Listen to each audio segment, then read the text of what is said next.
Chapter 668. Ela's face darkened as he felt the rage of the warhorse beneath him. His face was also dark, as if he could explode at any moment and kill someone in anger. When he thought of the elite cavalry that he had painstakingly built over the years being killed one by one in such a short period of time, he wanted nothing more than to fight the 5-star army with his life on the line. While he was furious, he was also trying his best to suppress it. He knew that the current situation was not in his favor. If he wanted to fight with his life on the line, he might be able to kill a few opponents, but he would have to leave his life here. Death was no longer something he was afraid of. He was afraid that after he died, no one would be able to avenge him and his brothers, so he could only endure. Under the siege of 10 people, even the chainmail could not protect him. The warhorse kept neighing as it was injured, but he ignored it all. Relying on his black armor and exquisite skills, he commanded the warhorse to charge out of the battlefield. What he saw from the corner of his eyes made him clench his teeth again. It was not for anything else, but because the 5 bodyguards that followed him were also hit by the 5-star army and fell from their warhorses. This time, the 300 riders he had brought with him had all been annihilated, and he was the only one left. This made him even more determined to escape, so that he could rise again and take revenge. Battalion commander, this guy is slippery.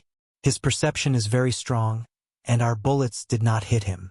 His warhorse is also wearing armor, and his body is also protected by black armor. Our bullets can't penetrate it. What should we do? The accompanying squad leader rode to Su Yunxing's side with a bitter expression. Battalion commander, he is going to charge out. Another vice squad leader in the team suddenly shouted. He looked up and saw Ela and his horse charging out from the area that the squad leader was guarding. It seemed that he was really going to charge out of the encirclement. Once he got out of here, he would throw away the armor on his warhorse. His speed would greatly increase, and it would be very difficult to catch him. No way, watch this battalion commander. Su Yunxing's expression did not change, and his heart did not panic. He raised the 95 style in his hand and turned on the burst shooting mode. Then, he aimed at the black horse's leg and fired 5 shots in a row. As expected of the battalion commander of the reconnaissance battalion, and as expected of one of the earliest people to follow the 6th young master. After wasting countless bullets, his marksmanship finally reached a certain level. Out of the 5 bullets he fired, 2 of them actually landed on the same area. Although it was not a single spot, both of them were on the right hind leg of the warhorse. When the 2 bullets hit the same area, the result was obvious. Although the bullets couldn't penetrate the horse, each bullet hit the horse's hind leg. In the end, the horse couldn't withstand the force. Its right leg went soft and it fell to the ground with a plop. Ela, who wasn't prepared, or perhaps he was very confident in his armor, was thrown out. He was separated from his warhorse and flew 3 meters before landing on the ground. At the crucial moment, Ela did a forward roll. Just as he landed on the ground, his body had already flown out. Then, he continued to run forward for dozens of steps before he suddenly turned around. A bow and arrow appeared in his hand. The black arrowhead flashed with the light of death. He pulled the bow and arrow back to shoot the enemy. Ela had no choice but to stop. Without the help of his warhorse, how could his speed be faster than those mounted scouts? Since he couldn't escape, he might as well fight. Killing 1 would be enough, and killing 2 would be worth it. The strong bow was already drawn, and his killing intent was already locked onto the body of the 5-star army's scout. Then, his mouth revealed a bloodthirsty smile. But just as this smile bloomed, he felt a sudden pain in his right arm. Then, his whole body began to lose strength. His eyes began to dim, and the bow and arrow slipped from his hand. Before he could shoot anyone, he had already fallen to the ground and fainted. More than 200 meters away, Su Yunxing slowly put away the tranquilizer gun. He smiled and said, "Okay, tie them up and bring them back." This time, it could be said that the results were not bad. After wasting thousands of tranquilizer bullets, they captured more than 500 Baiming cavalrymen, including Ela and Lu Dai. They were personally escorted by Su Yunxing towards the 5-star army's base camp. At the base camp, one by one, the battle reports were sent to Yang Chendong. Beta Persei, who was responsible for delivering the information, had a straight face.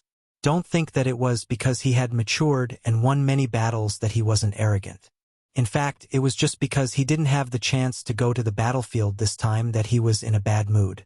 As Yang Qindong's forces grew bigger and bigger, his authority naturally became more and more important. There were not many people who dared to throw a tantrum in front of him, and there might even be none left. Beta Persei must be an exception. When he was happy, he would show it on his face. When he was angry, he would also show it on his face. In other words, as long as it didn't affect his work, his face would express his true feelings at this moment. However, Yang Qindong had never reprimanded him. Maybe it was because he thought it was fun, or maybe he liked Beta Persei's honest appearance.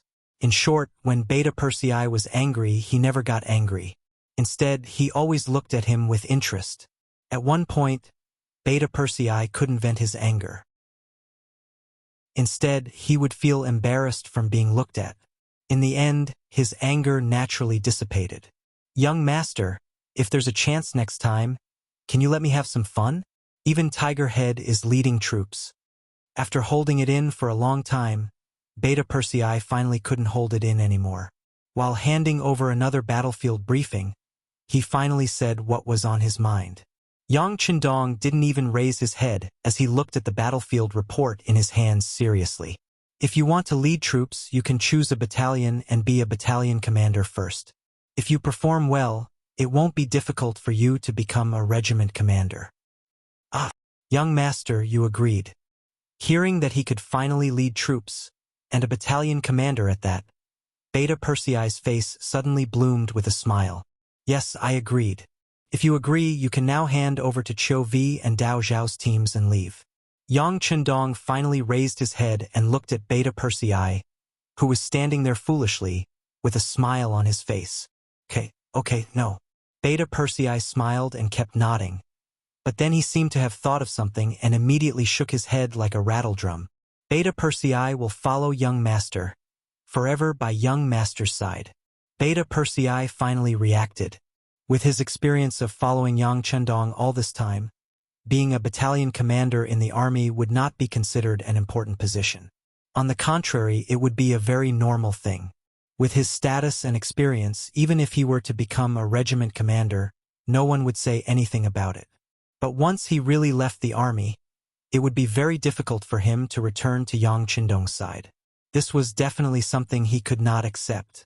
Beta Persei did not forget what kind of role he, Yang San, Yang Si, Yang Wu, and Yang Lu had when they came to Yang Qindong's side.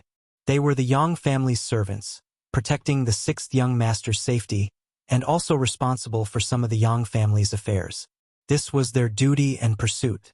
But now, if he wanted to go to the battlefield, he would have to violate his original promise and goal. This was equivalent to betraying his own life. This was something Beta Persei would not allow to happen. But after a moment of joy, he suddenly thought of these things.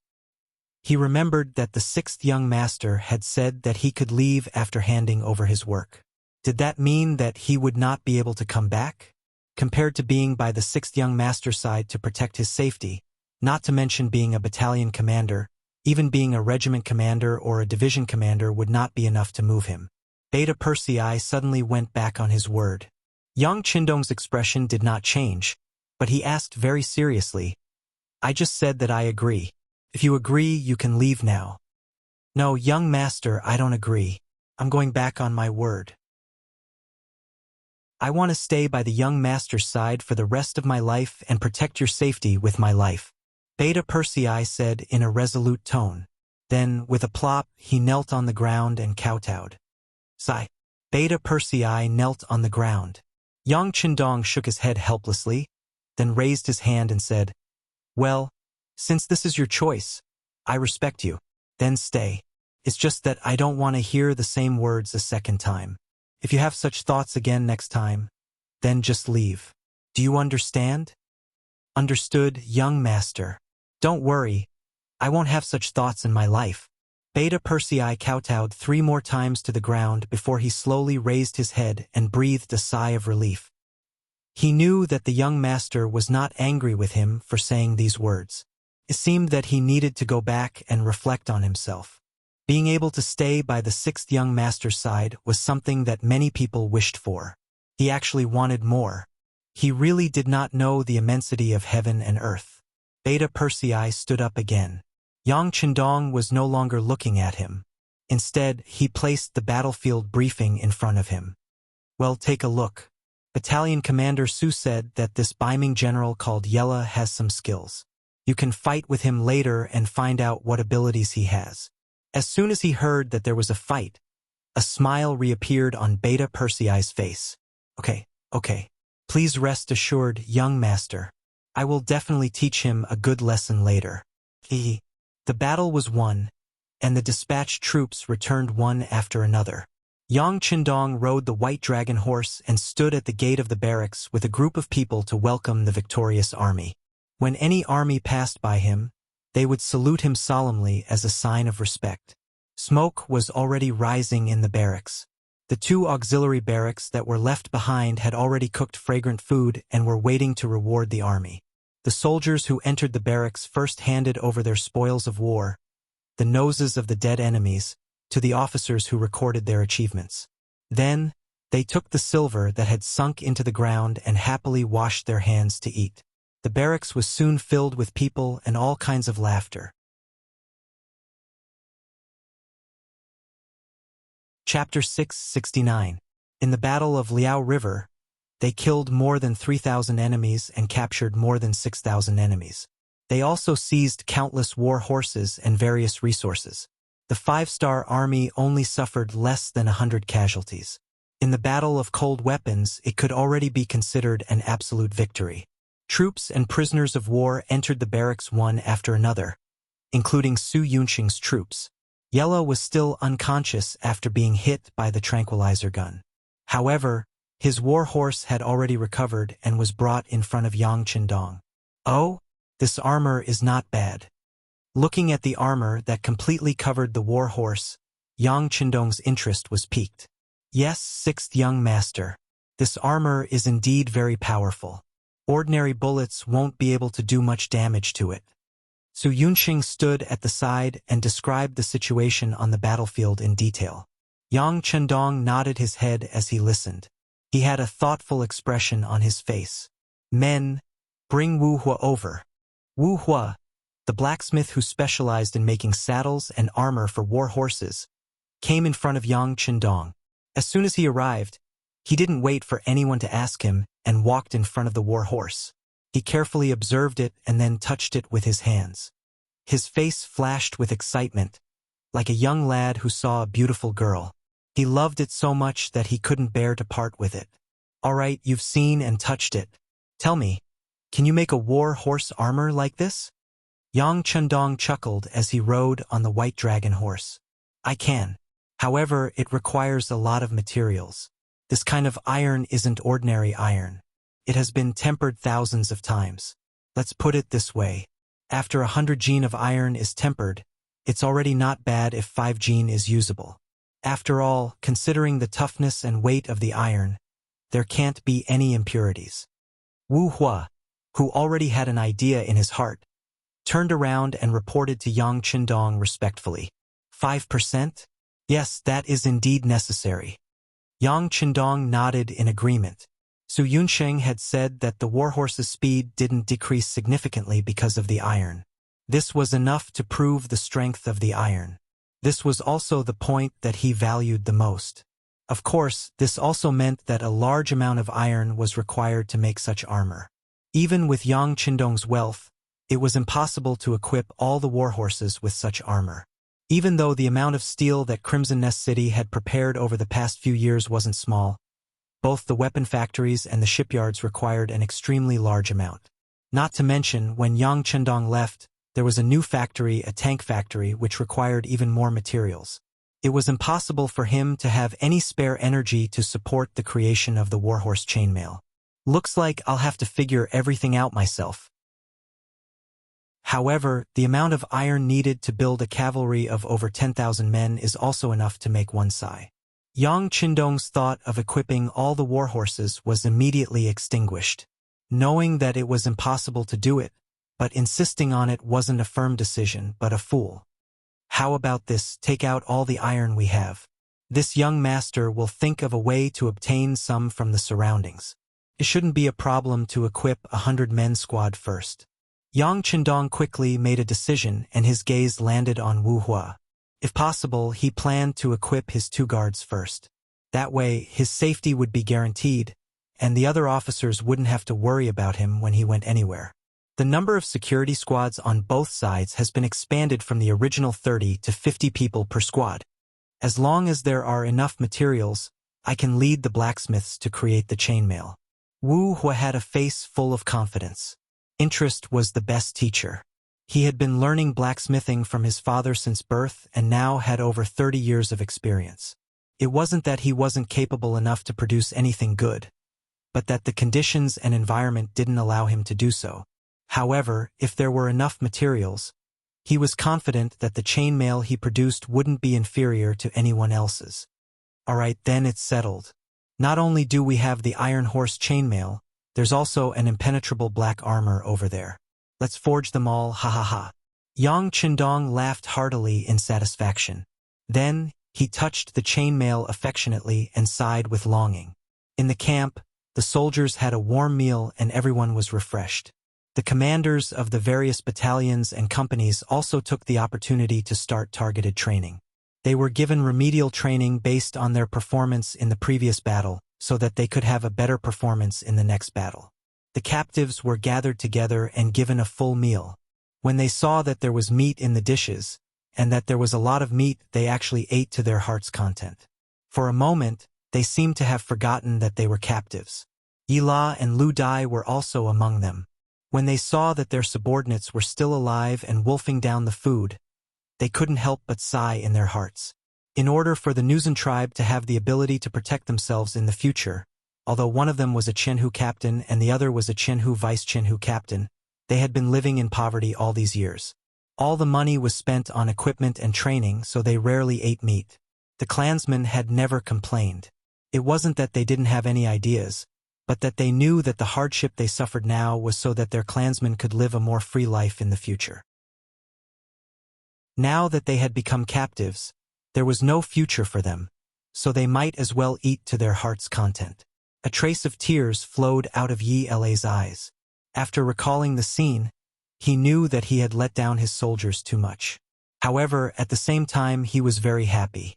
He thought that his brothers would be killed in front of him and that they would be separated by life and death. He didn't expect that when he woke up, his brothers would still be alive. At most, they were a little injured, but not a single one of them had died.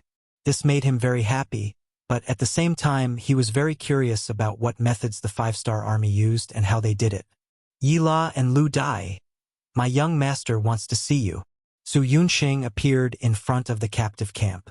After seeing that the 2 of them had finished eating and had put down their bowls and chopsticks, he shouted. As soon as he finished speaking, the 500 captives all stood up.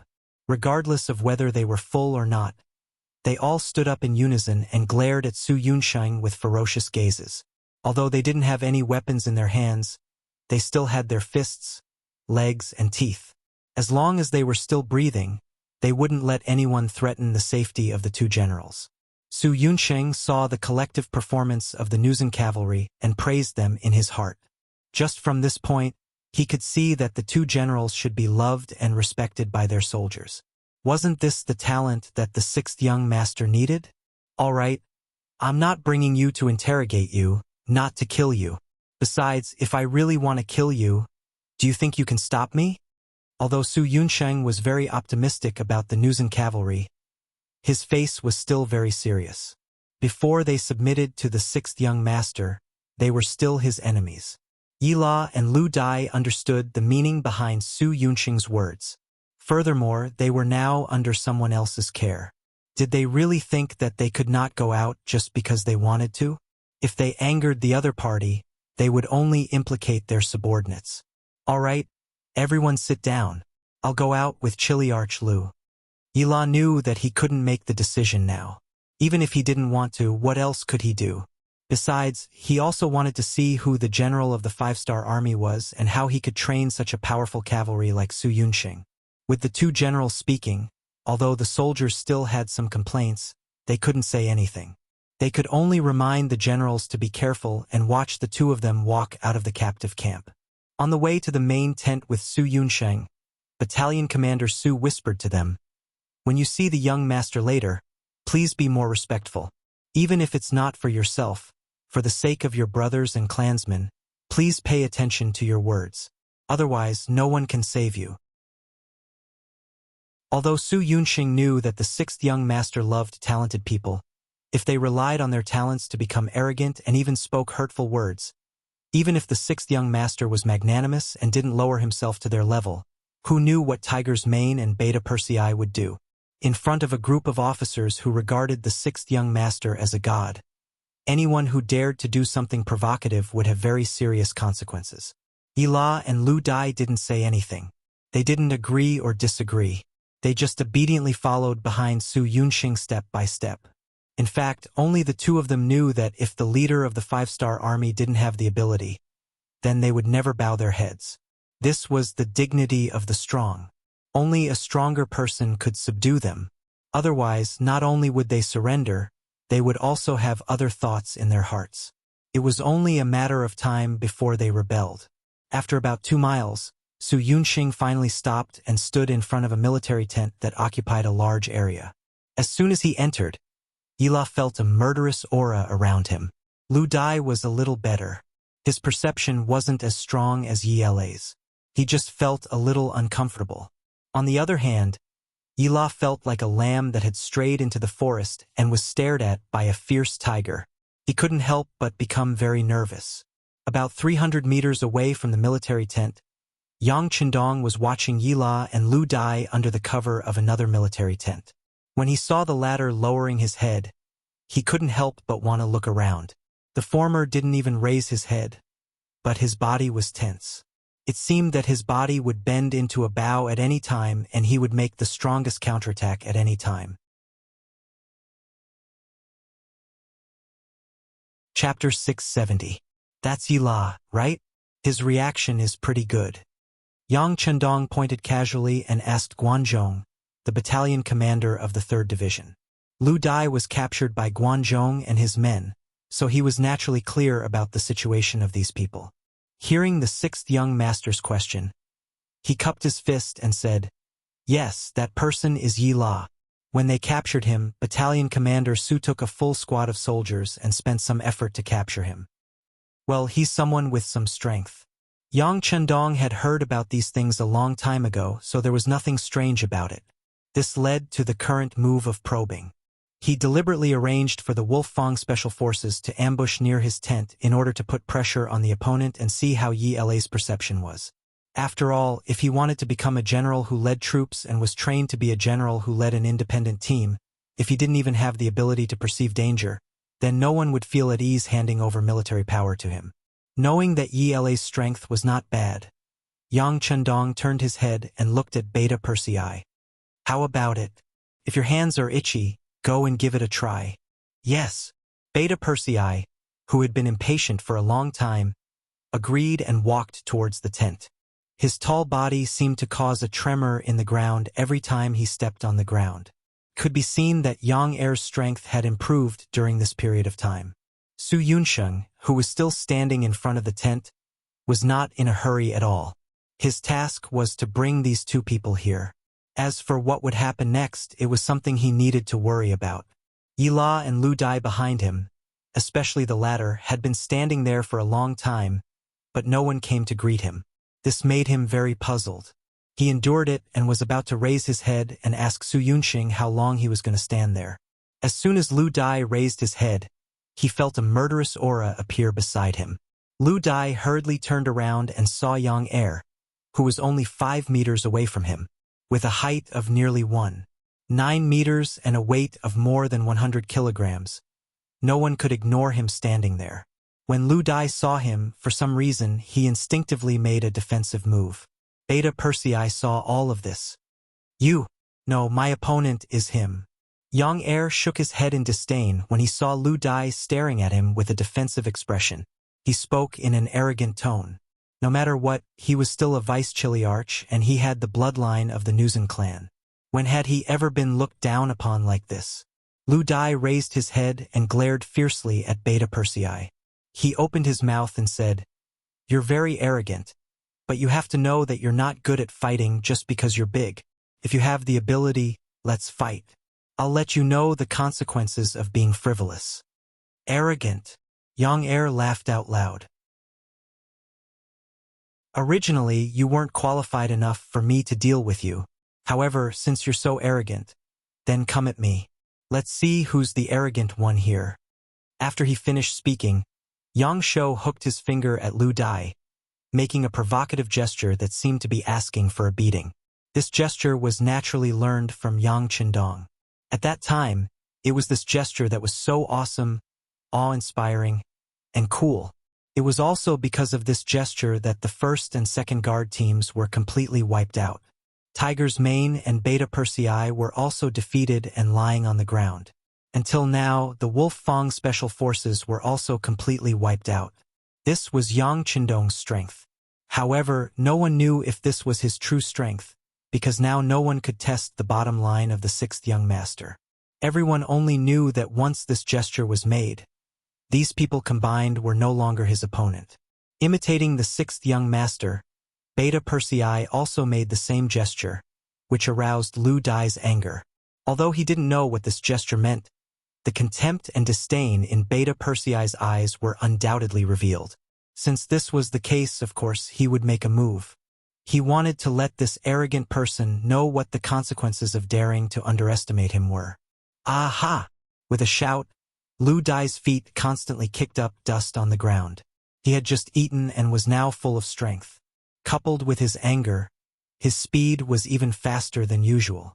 After running for 7 or 8 steps, Lu Dai, who had accumulated enough power, suddenly leaped into the air and smashed his fist down on Yang Er's head with the force of Mount Tai. Humph! Lu Dai's eyes were fixed on the other party's body. When Lu Dai leaped up, Yang Er let out a disdainful snort. Then, without any movement, he tilted his head, causing the fist to hit empty air. The fist smashed down on the corner of his clothes. Lu Dai's face did not change in the slightest when his attack failed. Originally, he did not expect this punch to succeed.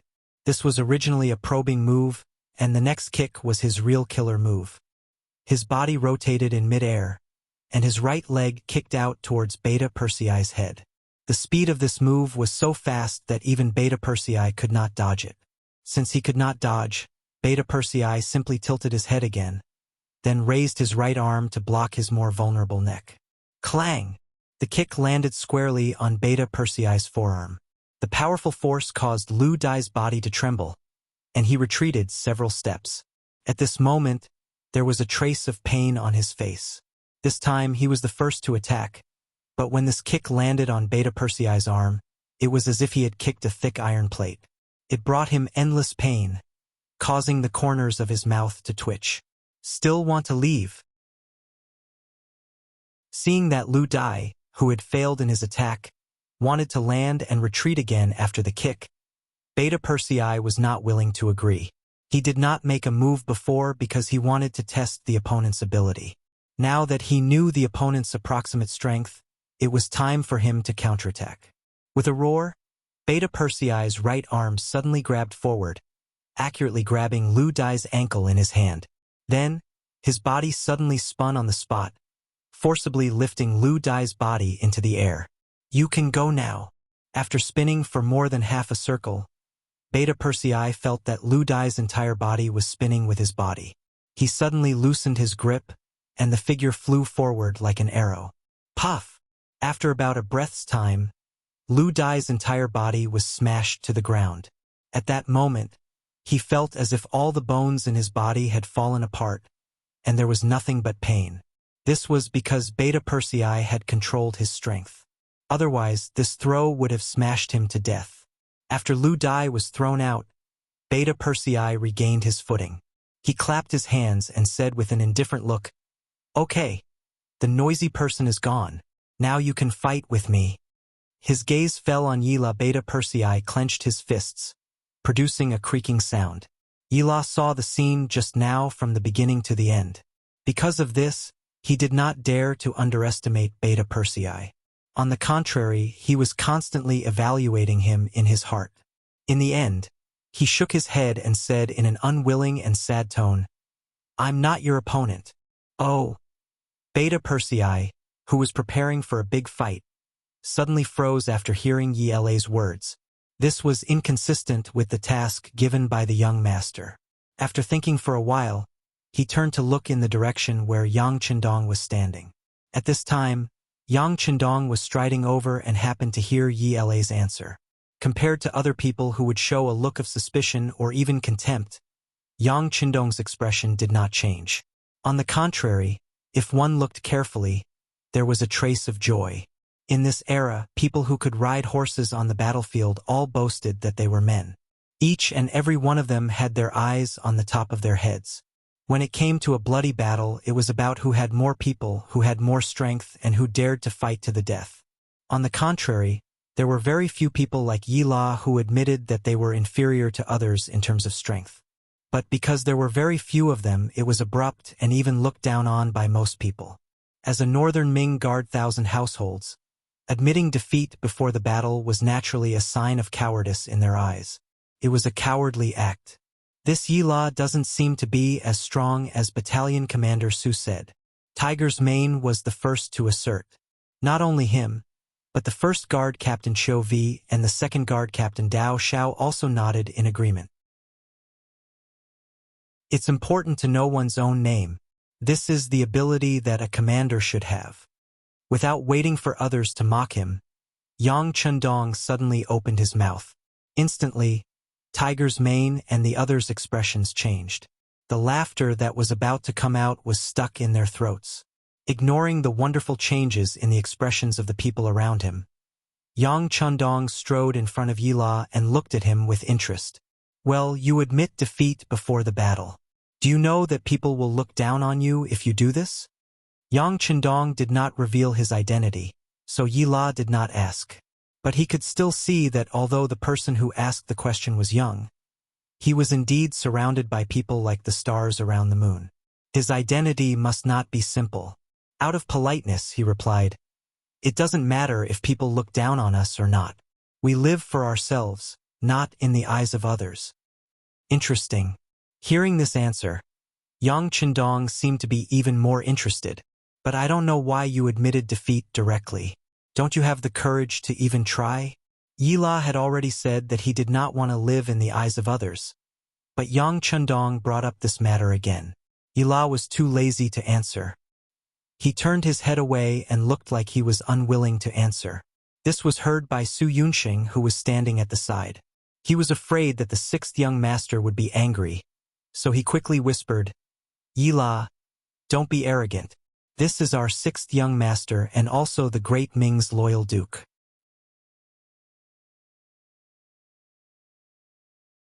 Chapter 671.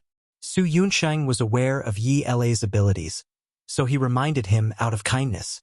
However, Yila didn't seem to appreciate it. "What do you mean by don't be arrogant? What do you mean by our sixth young master? He's clearly yours. Okay? And what about the great Ming's loyal duke? What the hell is that? Loyal duke? Ah, loyal duke?" Yela, who was half a beat slower in reaction, changed her expression and looked at Yang Qindong again. She then asked with a shocked expression, "What did you say? Did you just say that you're the Duke of Loyalty of the Great Ming Dynasty? Are you the war god's loyal duke?" It was no wonder that Yila was so shocked. Although Nuergondusi was far away from Baiming's capital, they had heard about the war god's continuous victories and how he forced the Walla's army to retreat. The female Jinren prided herself as the strongest person in this era, so she naturally respected the strongest people. When he heard the news, he had thought more than once that he must meet the war god if he had the chance. He didn't expect that his wish would come true today.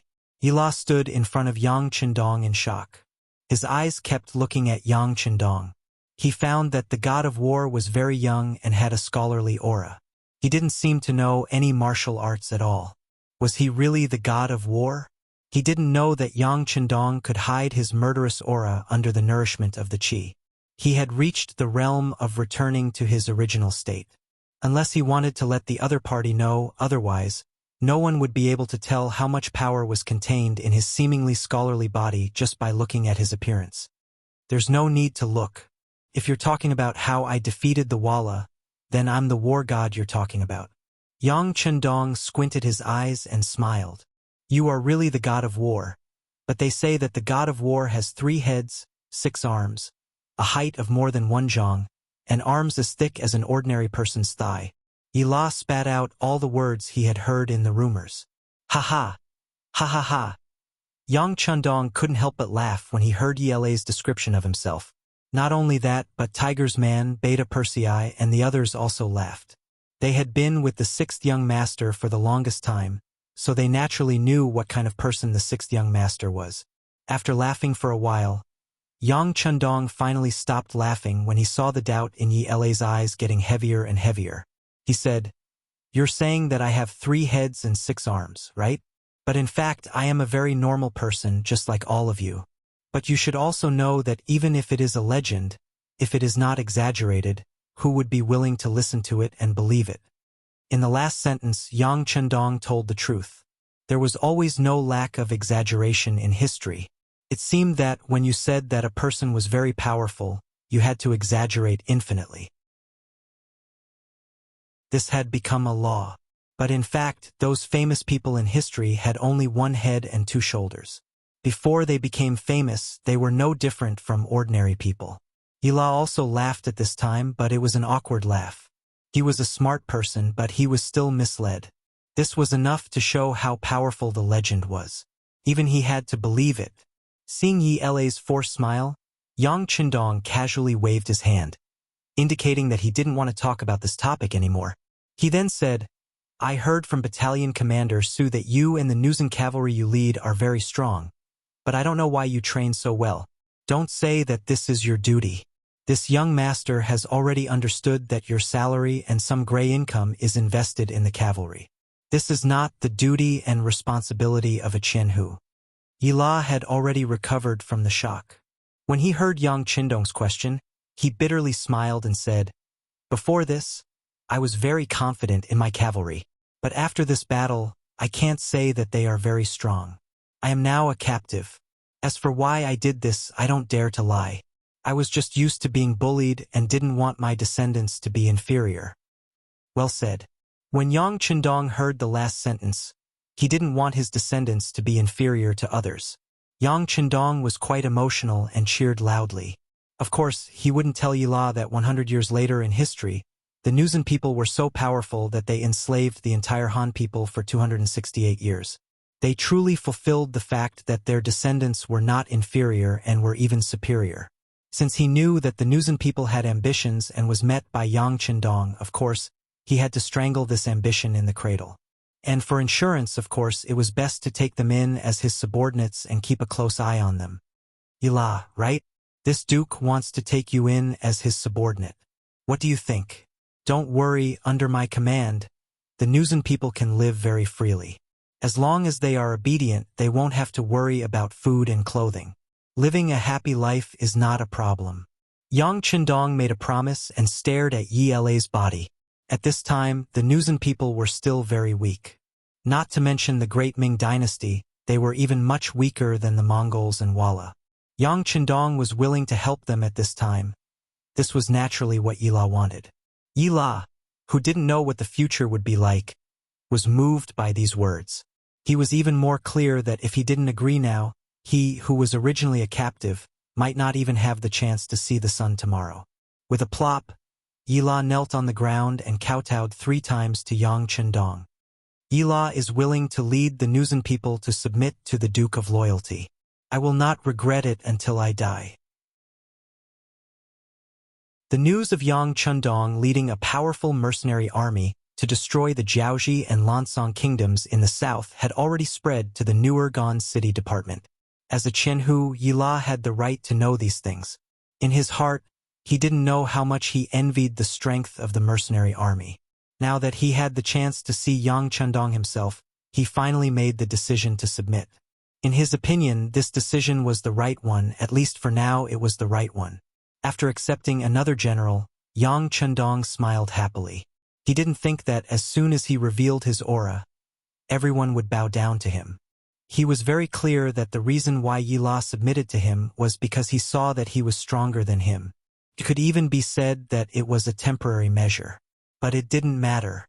Since he had already submitted, Yang Chundong was confident that he wouldn't let him leave again. If he had to say where his advantage was now, other than the unknown and mysterious warehouse, he should be left with money. With the foundation of Qiqian City, there were so many novel things that were sold at high prices. There was even a price but no market. He never lacked money. With money, he could buy people's hearts. As long as he didn't do things that hurt people's hearts, it would be difficult for people who followed him to follow others. This thought flashed through his mind. Yi La stood up and followed beside Yang Chundong, starting to patrol the camp together. This was also the first time Yi La saw the strength of the five-star army. When he found out that General Sun Hong's 10,000-strong Northern Ming army had been defeated and captured, and that not a single soldier had managed to escape from the battlefield, his face revealed an extremely shocked expression. Yi La was also a proud person. The biggest characteristic of such a person was that he was conceited and didn't want to admit defeat. In his opinion, if he had enough military strength and wealth, he would definitely be able to win. At least, when facing an opponent with similar numbers, he would definitely not lose. However, he had to admit that no matter how conceited he was, if he wanted to use only 600 cavalry to face Sun Hong's 5,000 cavalry, 5,000 paces, he still didn't have the slightest chance of victory. Yang Chundong did it, although this was because he had more than 10,000 soldiers in his hands. However, on such an intense battlefield, to not let a single person escape and to absolutely seal off the news, this still shocked him. At the very least, it would be very difficult for him to do this. Seeing Yi La's shock, Yang Chundong said with a smile, "There's no other way. I am the Duke of Loyalty personally conferred by the Beiming Emperor. It's best not to spread the news of me beating my own people." Yi La couldn't help but tense up. That's right. This is the Duke of Beiming. However, even though you knew this, you still didn't hesitate to make a move. I'm afraid you already know what you are thinking in your heart. Of course, this was just a thought in his heart. Right now, Yi La was still a prisoner. Although he said that he had surrendered, who knew if it was true or not? Since he was a newcomer, there were some things that couldn't be said carelessly. While patrolling the barracks, the two chatted. As they talked about the warhorse uniform. Yang Chundong didn't intend to hide anything. He said that he was very satisfied with the impenetrable armor and wanted to imitate it to make some. He also asked about some things that he should pay attention to. There was no secret about the warhorse uniform. This was something that anyone could make after accumulating a certain amount of wealth. It was just that most people didn't have the courage to do so. Yang Chundong wanted to make one, and this one alone was more than 100 sets. Yi La was shocked again, but at the same time, he couldn't help but think that this was what it meant to be rich. He didn't even know how much time it took to make a set of his own. But he did it just like that. It was good to be rich. This wasn't a secret to begin with, and he could use this opportunity to express his loyalty. Yi La said that he would look for the blacksmith in the army later and tell him some of the problems he would encounter when making the warhorse uniform. He would try his best to avoid some common mistakes and take fewer detours. Very good. Yang Chundong nodded approvingly.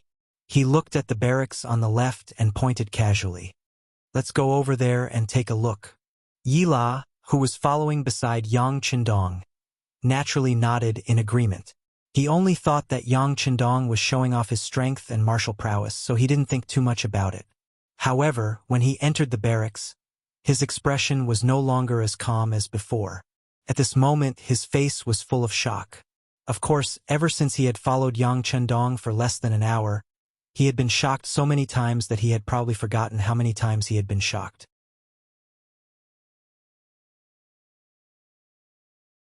Chapter 672.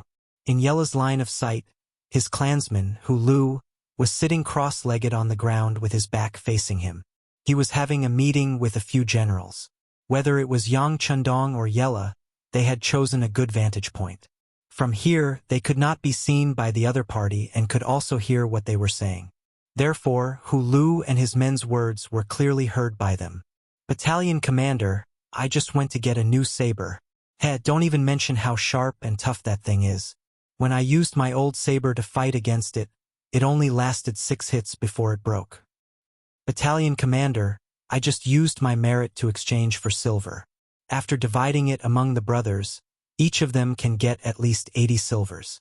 80 silvers, battalion commander. If it was in the past, I wouldn't have dared to think that we could get so much from a single battle. Battalion commander, when I passed by our logistics carriage just now, I accidentally saw that there were still quite a few military uniforms there. We have already joined the 5-star army. Why don't you ask when you can distribute the military uniforms? The 3 divisions are all wearing the same uniform, and they look very spirited. Battalion commander, this battle was so satisfying and decisive. We didn't suffer any losses, and the merit points were exchanged in such a timely manner. Shouldn't you ask Regiment Commander Windchaser if our battalion should be the vanguard in the next battle? Battalion commander! Yella stood there like a fool. He realized that all he could hear were the soldiers discussing how great the results of this battle were and how they should perform better in the next battle. Some of them were so anxious that they couldn't help but speak the language of the Nuzanren. He could understand all of this. He also finally knew that the soldiers in this camp were all Nuzanren cavalry. This meant that he wasn't the first Nuzanren to join the 5-star army. Of course, Yellow was a person with his own pride. He didn't care about this problem. However, the fact that his clansmen had joined the 5-star army, and from the looks of it, they were very sincere. This was far beyond his expectations. With his intelligence, he guessed that the army's predecessor was most likely Borte's troops in Narcissus Town. Ila naturally knew about Borte. Not only that, but he was also the backer of the Baiming army. Otherwise, the Sa-Cha River Guards and the Com garrison were not far from Narcissus Town, so the Baiming army had never made things difficult for them. It was impossible to say that he did not contribute. Yila had even thought of accepting this army as his subordinates one day after they had been trained.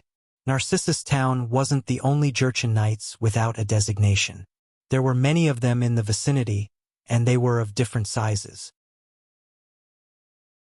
Yila was quietly observing them, waiting for the army to be strong enough and experienced enough before he would step forward to recruit them. If he wanted the Jurchen Knights to become strong and not be bullied by others, he couldn't do it alone. He needed the help of more knowledgeable people. He didn't expect that before he could decide whether to recruit the troops from Narcissus Town, they had already become a part of the 5-star army. Judging from their performance just now, they had completely integrated into the army. At the same time, they wanted to perform better in the next battle. This was what really stimulated him. He was also a Jurchen Knight, so he knew how proud the people of this race were. Unless the opponent's strength was boundlessly strong, how could they be so sincere? Could it be that the 5-star army was really that strong? Could it be that this great Ming war god who looked like he was in his early 20s was really a deity who had descended from the heavens and had the ability to command an army at such a young age?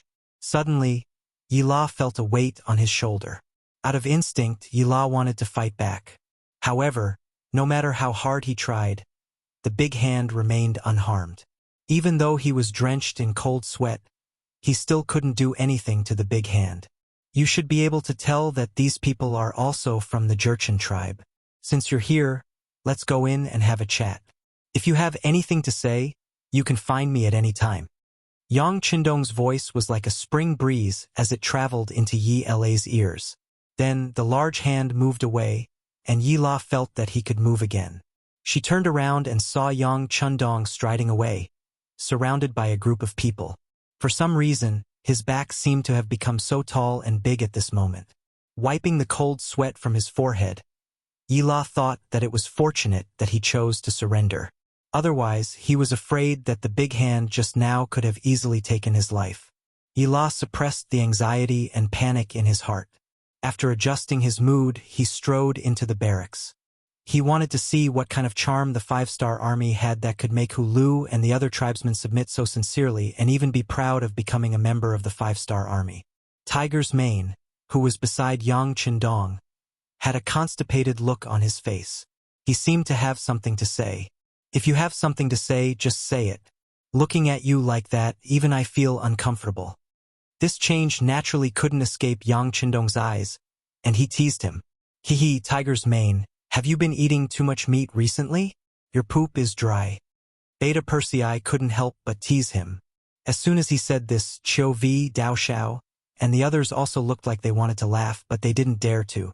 It was really uncomfortable to hold it in. Yang Qindong's authority was naturally inviolable.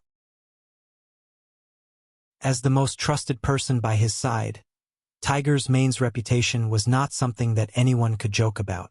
Only Beta Persei knew when to joke and when to be serious. Get lost, your poop is dry. When Beta Persei said this, Tiger's mane's face darkened, and he looked like he was about to beat someone up. Beta Persei was naturally not afraid.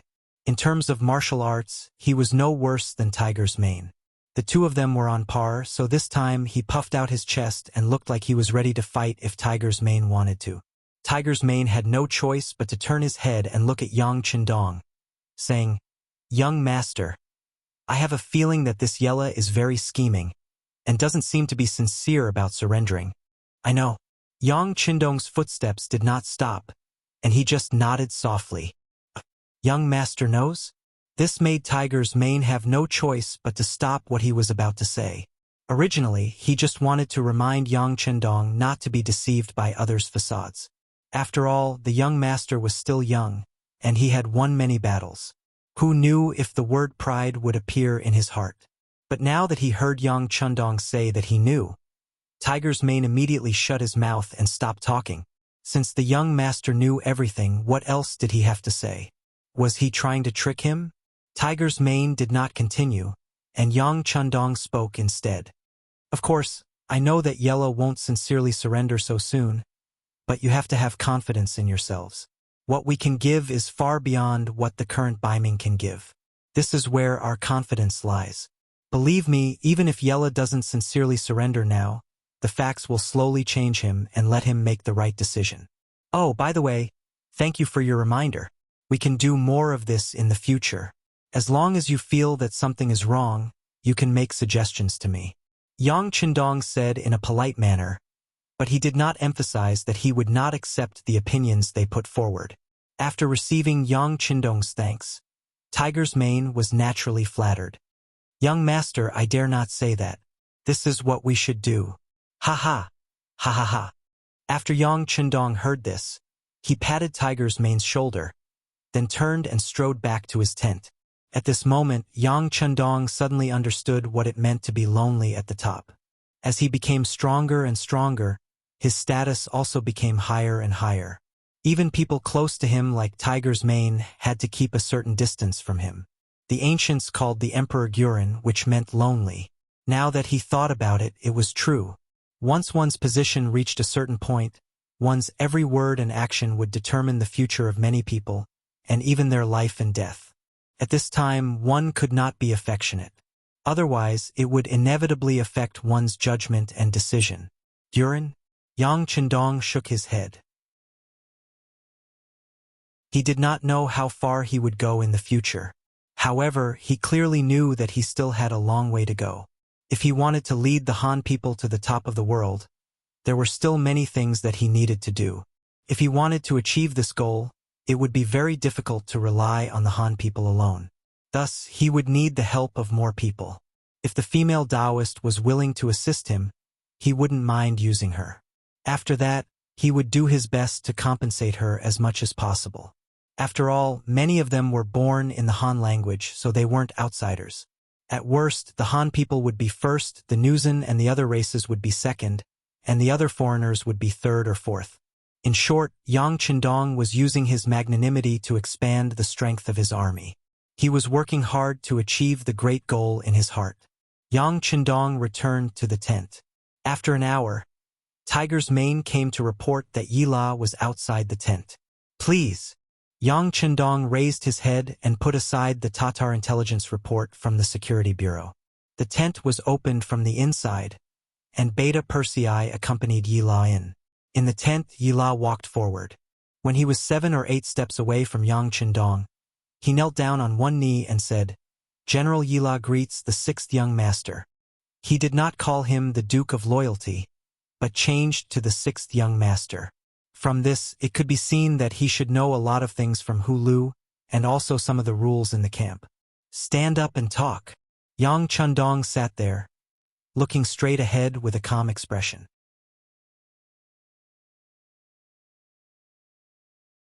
Chapter 673. Thank you, sixth young master, Yila said respectfully. Yila respectfully said. Then he slowly stood up and lowered his head. His submissive appearance caused Hu Mang and Yang Er to curl their lips at the same time. Clearly, they did not quite believe that Yila had become so respectful in such a short period of time. The corners of Yang Chindong's mouth curled up as he smiled bitterly. He looked at Yila and asked, "How is it? Have you spoken to Hu Lu and your clansmen?" In response to sixth young master's question, "We've talked." Yila replied respectfully, but his heart was already in turmoil. Ever since he entered the Nuzan tribe's camp, he had only seen and heard for less than an hour, but it had given him a huge shock. The originally arrogant clansmen were now full of admiration for Yang Chindong.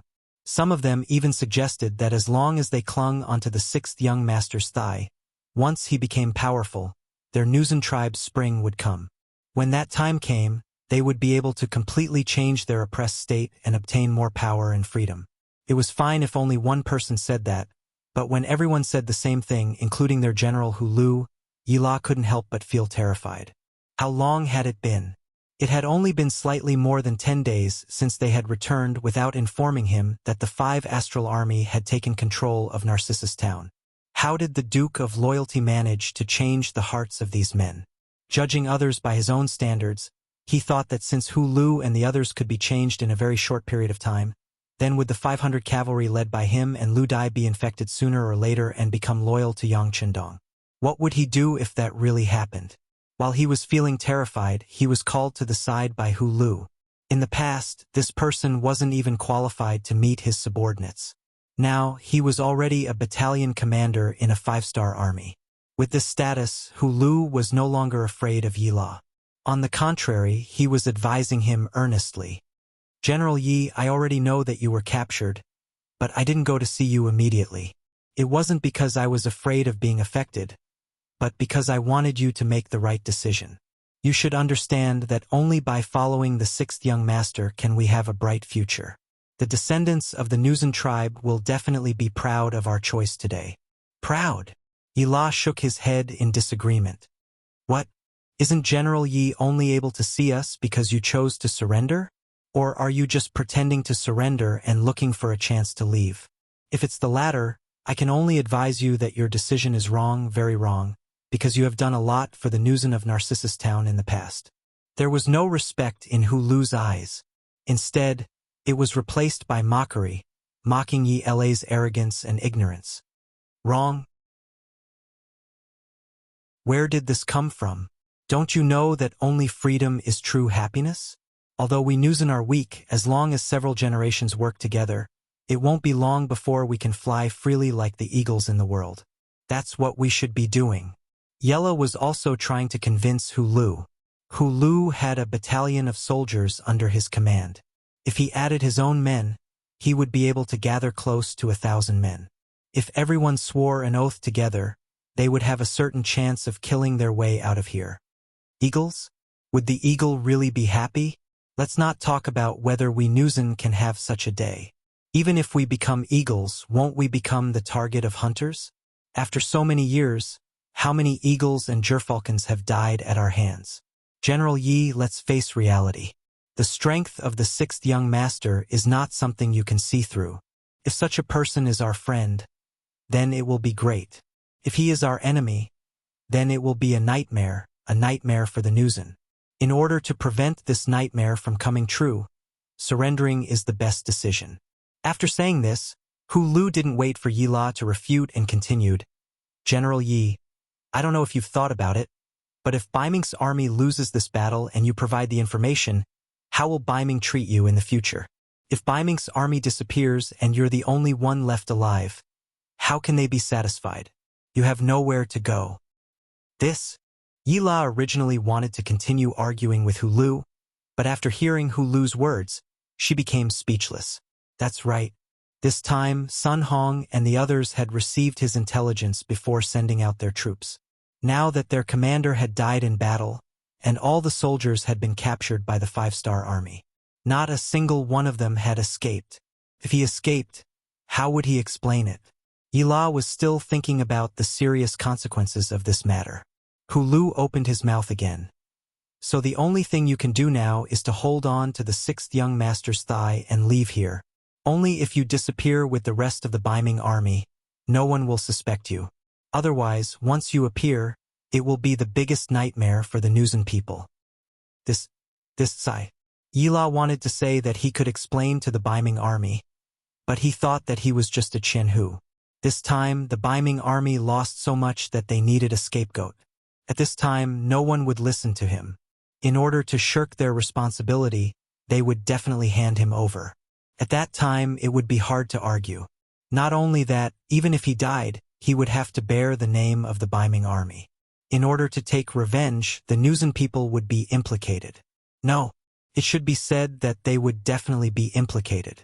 In this short period of time, Yila had thought of many things. For example, since he couldn't go back, he might as well do it alone. If he couldn't do it in the Dusi area, then he could go to the territory occupied by Vala and the Mongols. However, when he thought about how much resources an army would need to travel thousands of miles, how much would they need? Without enough strength, what would happen if they encountered a strong enemy with only a few hundred people? Once these problems appeared, he had to reject them one by one. After thinking about it, it seemed that there was only one conclusion. That was that staying in the 5-star army was the best plan. Reality forced Yila to face this problem. Seeing that Yila seemed to have understood, Hulu suggested, "General Yi, I know that Water Fairy Town is not the only town under your protection. There are other towns nearby and even some bandits who have taken over the mountains. You're also supporting them, aren't you? If that's the case, you can lead them to the 5-star army. As long as these people are capable and the 6th young master can see it, then you won't be far from success. At that time, you will become a great general and have power. Our Nuzan people will also benefit from your glory. As for which path to take, General Yi, please reconsider." Hulu had already said what he needed to say. If Yila still couldn't think it through, then there was nothing he could do. Even with Hulu's IQ, he could see these things clearly, not to mention Yela, who was much smarter than him. After he figured it out, he came to see Yang Chendong. At this time, whether it was in terms of attitude or mentality, he was much more respectful. This was his only hope, and he had to grab hold of it. At this moment, Yi Wei was standing in front of Yang Chendong in the tent. His entire aura had changed. Yang Chendong could feel the respect that came from the bottom of his heart. "Since we're done talking, what do you plan to do next?" Yang Chendong knew that Yila must have been influenced by Hulu, but he was still curious about what Yila would do. "6th young master, do you still lack soldiers? How many people can the army support with the provisions and equipment?" Yila didn't immediately say what he was going to do next.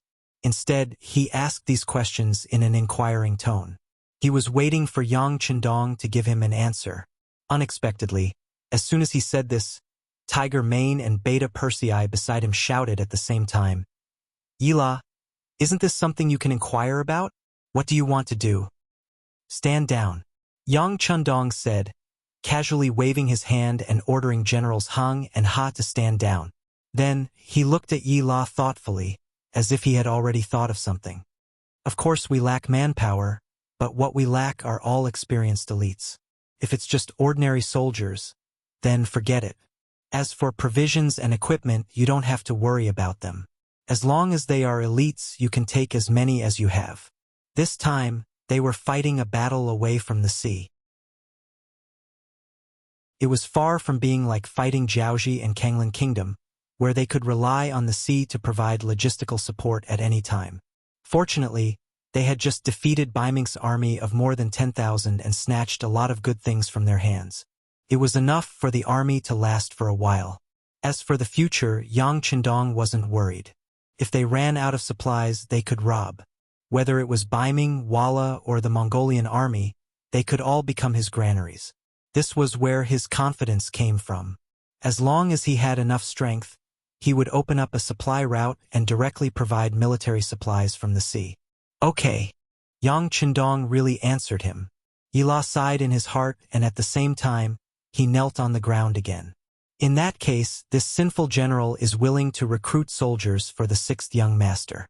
There are more than 10 forces that I secretly support near the Sa-Cha River. They are all led by the Nuzan, and there are many experienced elites.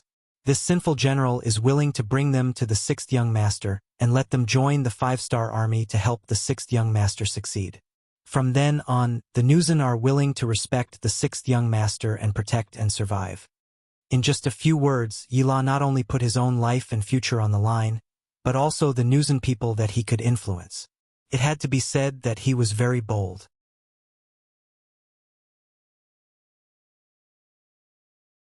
Chapter 674. Sure enough, Yang Qindong nodded his head. Just as he thought, Yila placed a heavy bet and wanted to pull the Zhenren into his war chariot. All of this was actually not beyond his expectations. After all, the Zhenren would only become powerful more than 100 years later.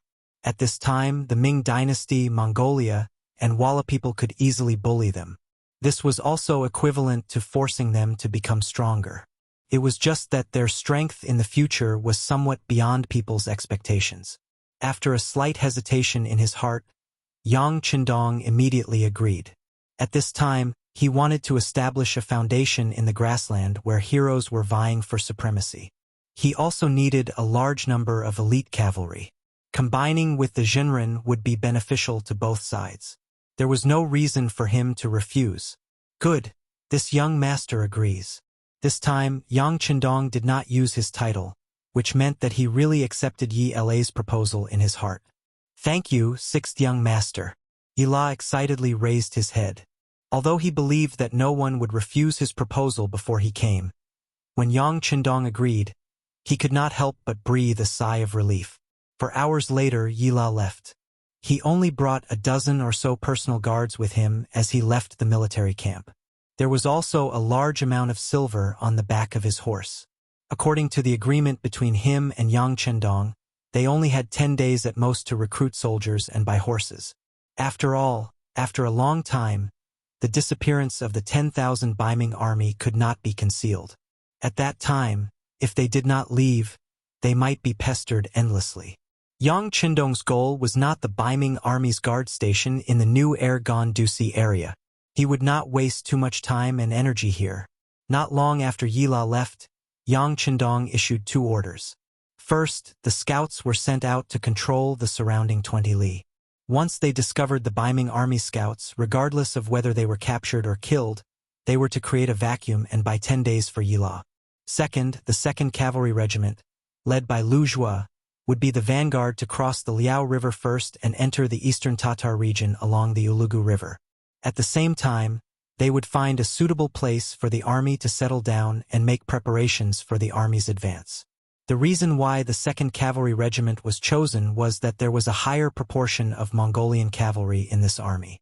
With the 3rd Battalion Commander Taimur as the vanguard of the vanguard, if anything happened, there would be more room to maneuver. The 2nd Cavalry Regiment and scouts were sent out. While waiting for Yi La's news, the army was digesting the results of the previous battle. There were more than 6,000 captives. How to deal with them had become a problem that needed to be solved. In the past, they would have sent them all to be sent to Chiu to be sent to be sent to be dealt. However, from where they were now, it was extremely difficult to send all 6,000 of them to the seaside. In between, they would have to pass through many Baiming city guards, so it was basically impossible to do it without anyone noticing. Choose the brave ones to join the army. As for the others, arrange them to be logistics and drive carriages. Yang Qindong shook his head with a headache. He looked at the 3rd Division Commander Wu Shang and Political Commissar Chen Bo. The strength of the Baiming army was uneven, and it was impossible to absorb all of them into the army. Otherwise, once the battle started, they would be affected by the enemy's morale. If they fled or even changed sides, they would be the ones at a disadvantage. Sixth young master, do you want to give the qualified soldiers horses? Chunbo asked. Although they had obtained many war horses in this battle, if each person was given one, it would not be enough. No need. Those who used to be cavalry, we will arrange them according to their strength. Those who are not cavalry, we will arrange for them to be infantry. How about this? We will form 10 infantry battalions and let Tiger's Man's independent regiment lead them. Yang Qindong shook his head. Resources must be used wisely. If they were not cavalry, they would not be able to display their strength. He wanted elite soldiers, not quantity. Understood. Wuxiang and Chun Bo nodded and went to make the arrangements. Yang Qindong, who was left behind, looked at Tiger's Man and coughed lightly. When we go back, break up the auxiliary battalions and let them lead the new Beiming army. Let's hope they can form a fighting force as soon as possible. Yes, young master, don't worry. I will arrange it immediately. Tiger's Man nodded solemnly. The burden on his shoulders was heavier, so naturally, his responsibility was heavier. This was the young master's way of tempering himself.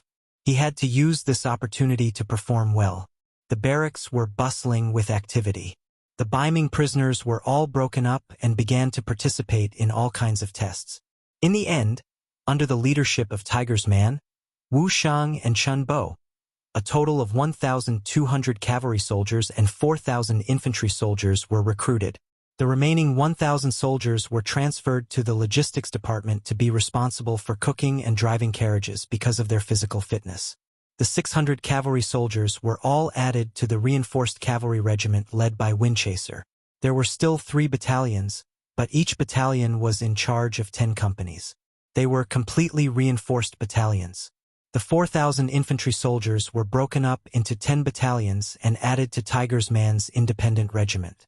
This regiment also reached the level of a division, with a total of 16 battalions and 6,400 soldiers. The logistics battalion was led by Beta Persei.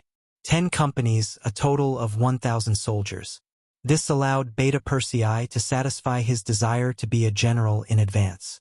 The Beiming prisoners were divided up and entered a period of adjustment. At this time, it had been 9 days since Yila left. In the afternoon, a group of 2,000 cavalry soldiers appeared outside the barracks. The commander was Yila, who had left not long ago.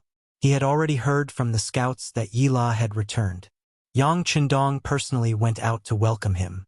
What he saw was a group of soldiers coming from afar, but they were filled with a strong killing intent. As expected of the Nuzan cavalry, just by looking at their posture, I can tell that their strength is not ordinary. Yang Qindong sighed. Yila had returned with the silver that Yang Qindong had given him as a settlement fee. He had brought 2,500 cavalry soldiers with him. These people were finally divided into Yila's command. Together with the 500 soldiers that had been captured, a total of 3,000 soldiers formed the Nuzan cavalry regiment. Yang Qindong now had more than 20,000 soldiers. Apart from 5,000 or so infantrymen, the rest were all cavalry. His strength had nearly doubled compared to before. This gave him more confidence in entering the Tatar and Wala region. That was not the only good news. Over the past 9 days, Wu Hua had been forging the chainmail day and night. He had led over 100 blacksmiths to forge the chainmail for more than 10 war horses. The moment the white dragon horse was covered by the chainmail, it was incomparably majestic. Tell Wu Hua and the others that when the army is on the road, they can rest in the carriages. When the army stops, they can start the furnace and continue forging. Try to put the armor on the war horses of the 1st and 2nd guards as soon as possible. Looking at the armor that was shining with a black light, Yang Qindong said boldly, "Order the army to rest today. Tomorrow we will set off for the Wulagu River." Above the sea, it was a deep blue. It looked boundless, and it gave people a sense of mystery and terror. An extremely ordinary transport ship was sailing toward Japan under the protection of more than 10 warships. On the deck of the transport ship, a large tarpaulin stood there. Around it were hundreds of Japanese soldiers guarding, not allowing anyone to get close. No one knew what kind of powerful weapon was hidden under the tarpaulin. This was the most advanced cannon that Japan had purchased through Princess O'Hara Junko and the Great Ming Dynasty's Duke of Zhongdan for 10 million taels of silver, the Type 59 130mm cannon, which was equipped with an explosive bomb, range of 30 kilometers. The agreement had been reached a long time ago, but it was not until a year later that the deal was made. It was not because Emperor Hirohito had any concerns, but because he had limited money. However, he couldn't let Supreme General Ashikaga Yoshimasa find out about this. Under the situation where he couldn't openly raise money everywhere, and even under the situation where he couldn't use the national treasury, it took him a full year to gather all the money. And this was the result of Emperor Yan'an secretly selling 2 of his imperial properties. Finally, he had enough money. Next, he arranged for his trusted minister Hirai and the former captain of Princess Junko's guard, Kobayashi, to go to the sea to trade with the mercenaries. Fortunately, the trade went smoothly. However, when they saw the Type 59-1 cannon on the transport ship, both Hirai and Kobayashi were shocked by the size of the cannon. It exuded a cold aura, like a steel work of art. The two of them could not help but click their tongues in amazement.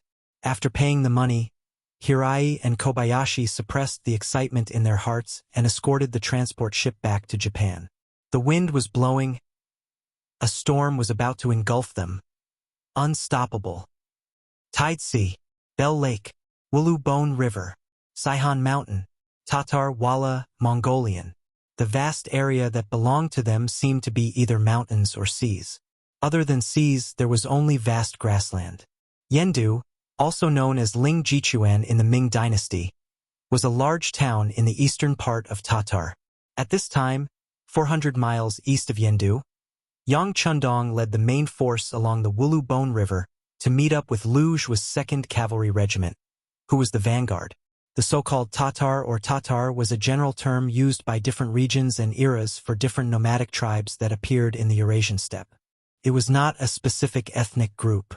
In East Asia, it was first seen in the Tang Dynasty Turkic inscriptions and some Chinese records. It was translated as Darg, Tatan, Tatar, and Dada. The scope of its reference varied from era to era.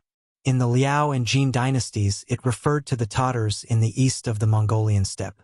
In the Ming dynasty, it referred to the Tatar regime established in the east of the Mongolian steppe. In Europe, it was first used to refer to the Bulgars, and later became a general term used by Russia to refer to the Turkic peoples in the Eurasian steppe. Tatar was also a name used by outsiders to refer to Mongolia. The name Tatar came from the 9 surnames of the Mongolian steppe.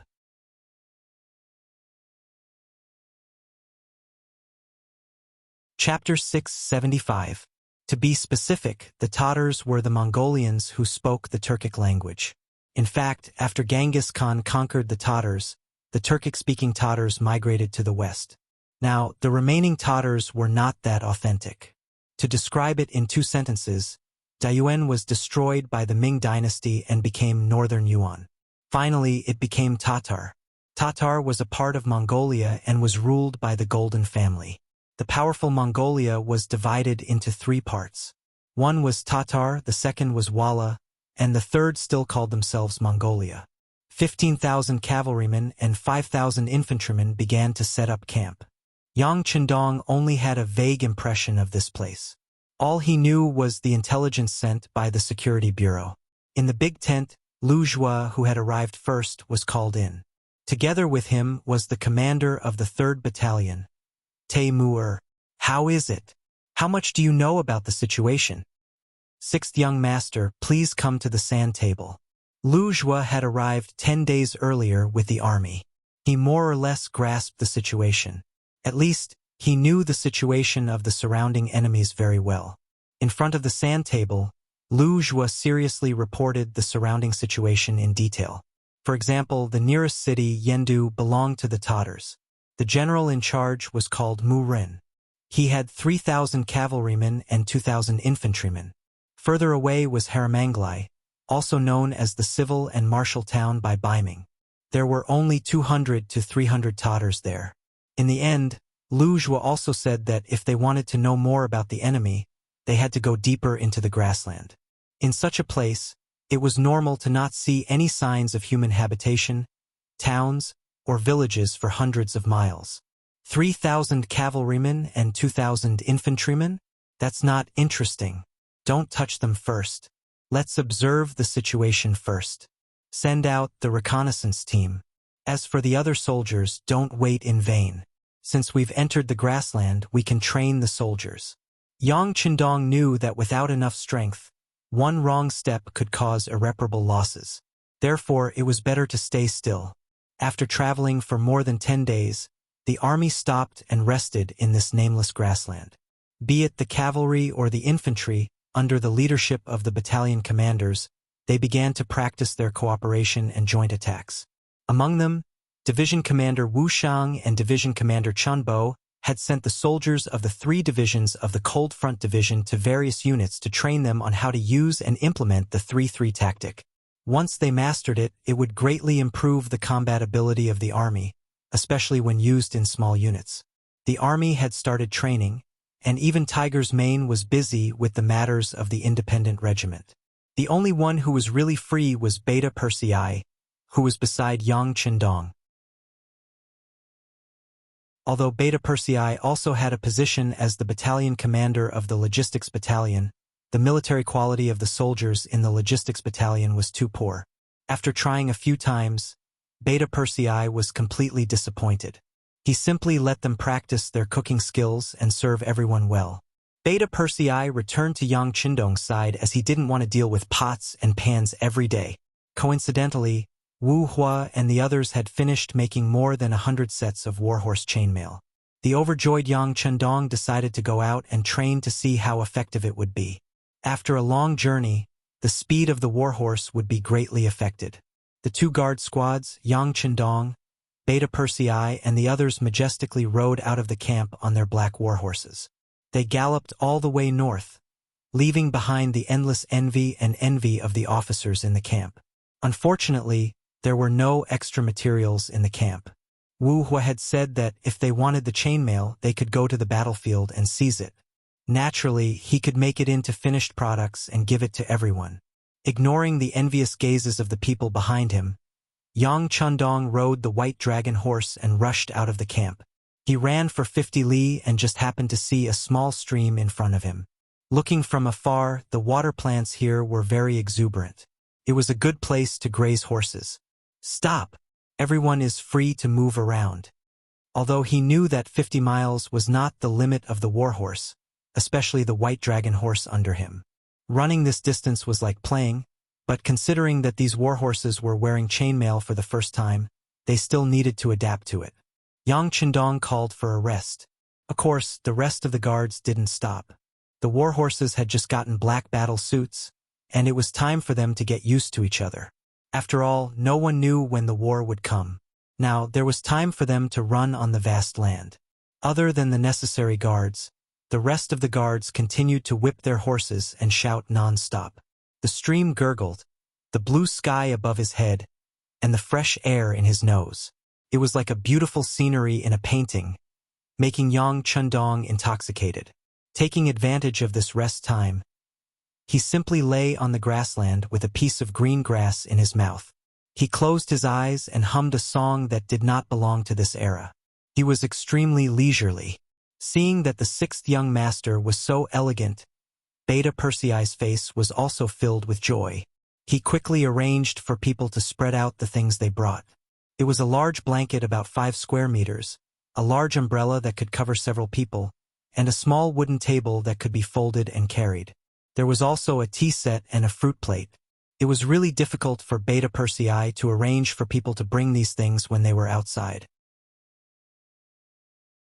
It seemed that the 6th young master's title of the head of the guards was not for nothing.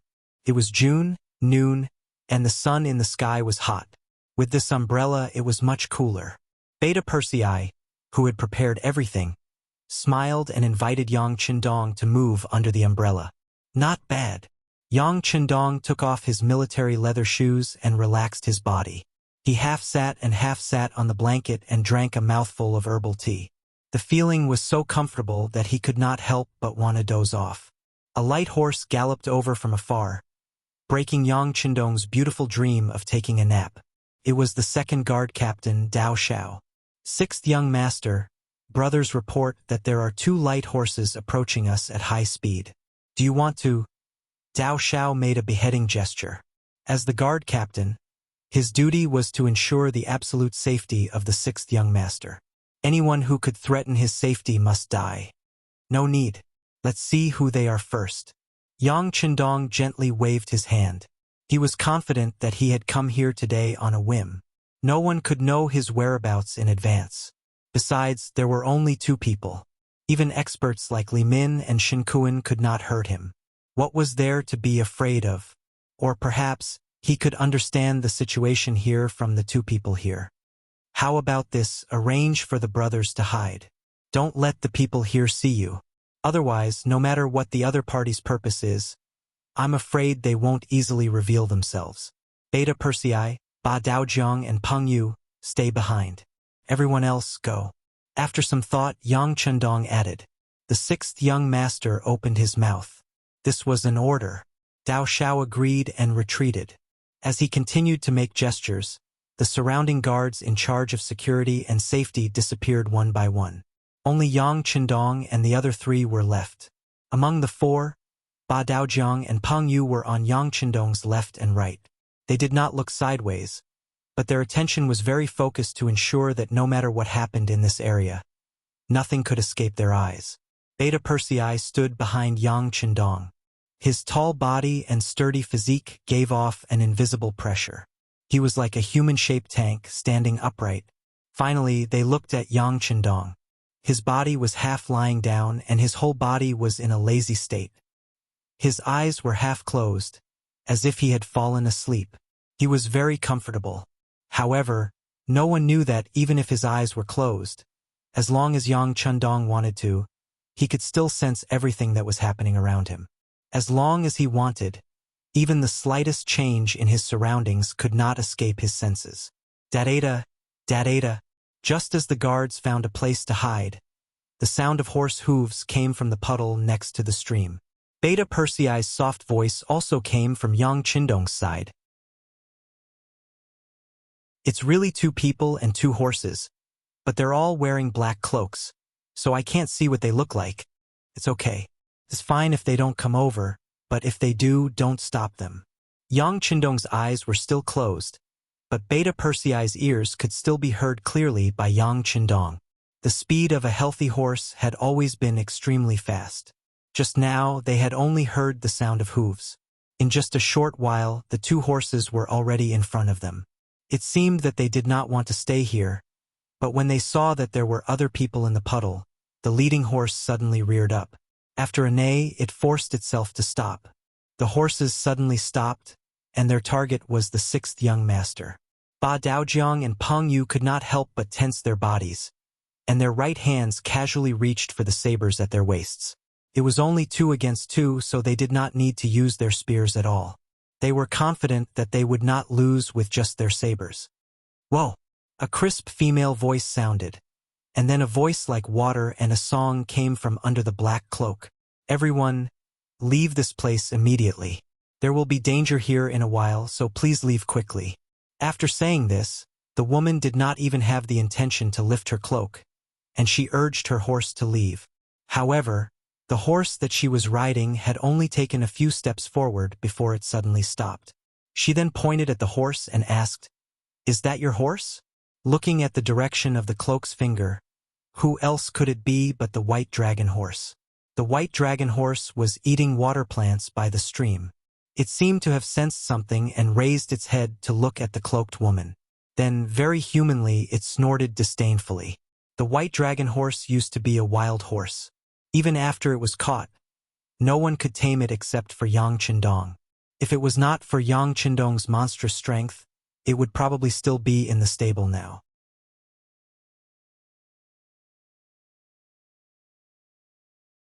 Chapter 676. Only Yang Qindong was able to tame it. How could it look at anyone else? It seemed that, after following Yang Qindong, it had become even more arrogant. Usually, other than the people who specially fed it, Only a limited number of people like Tiger's Mane and Beta Persei could get close to it. Now that it was pointed at by a woman it did not know, of course it would show disdain. Yang Chundong, who had been sitting on the blanket with his eyes narrowed, only treated the two people who suddenly appeared as passers-by. If the other party was willing to stay and chat with him, he would not mind opening his mouth to see if he could find out some information from them. On the other hand, if the other party was just passing by, he would not ask them to stay. With the people he had spread out, would he still be worried about not understanding the situation here? He still had this little bit of pride. But now, the person who came seemed to have taken a fancy to his horse, so he could not help but speak. That is this young master's horse. Your horse? Looking at Yang Chundong who answered, the cloaked woman nodded. Very good, name your price, I want it. She said the words I want it so naturally, as if it was a matter of course, as if she was talking about an extremely ordinary matter. Not for sale. Yang Chundong's answer was simple and straightforward. After he finished speaking, he simply closed his eyes and had an expression as if he was taking a nap. I offer 200 taels. The woman did not seem to hear Yang Chundong's answer and offered a good price.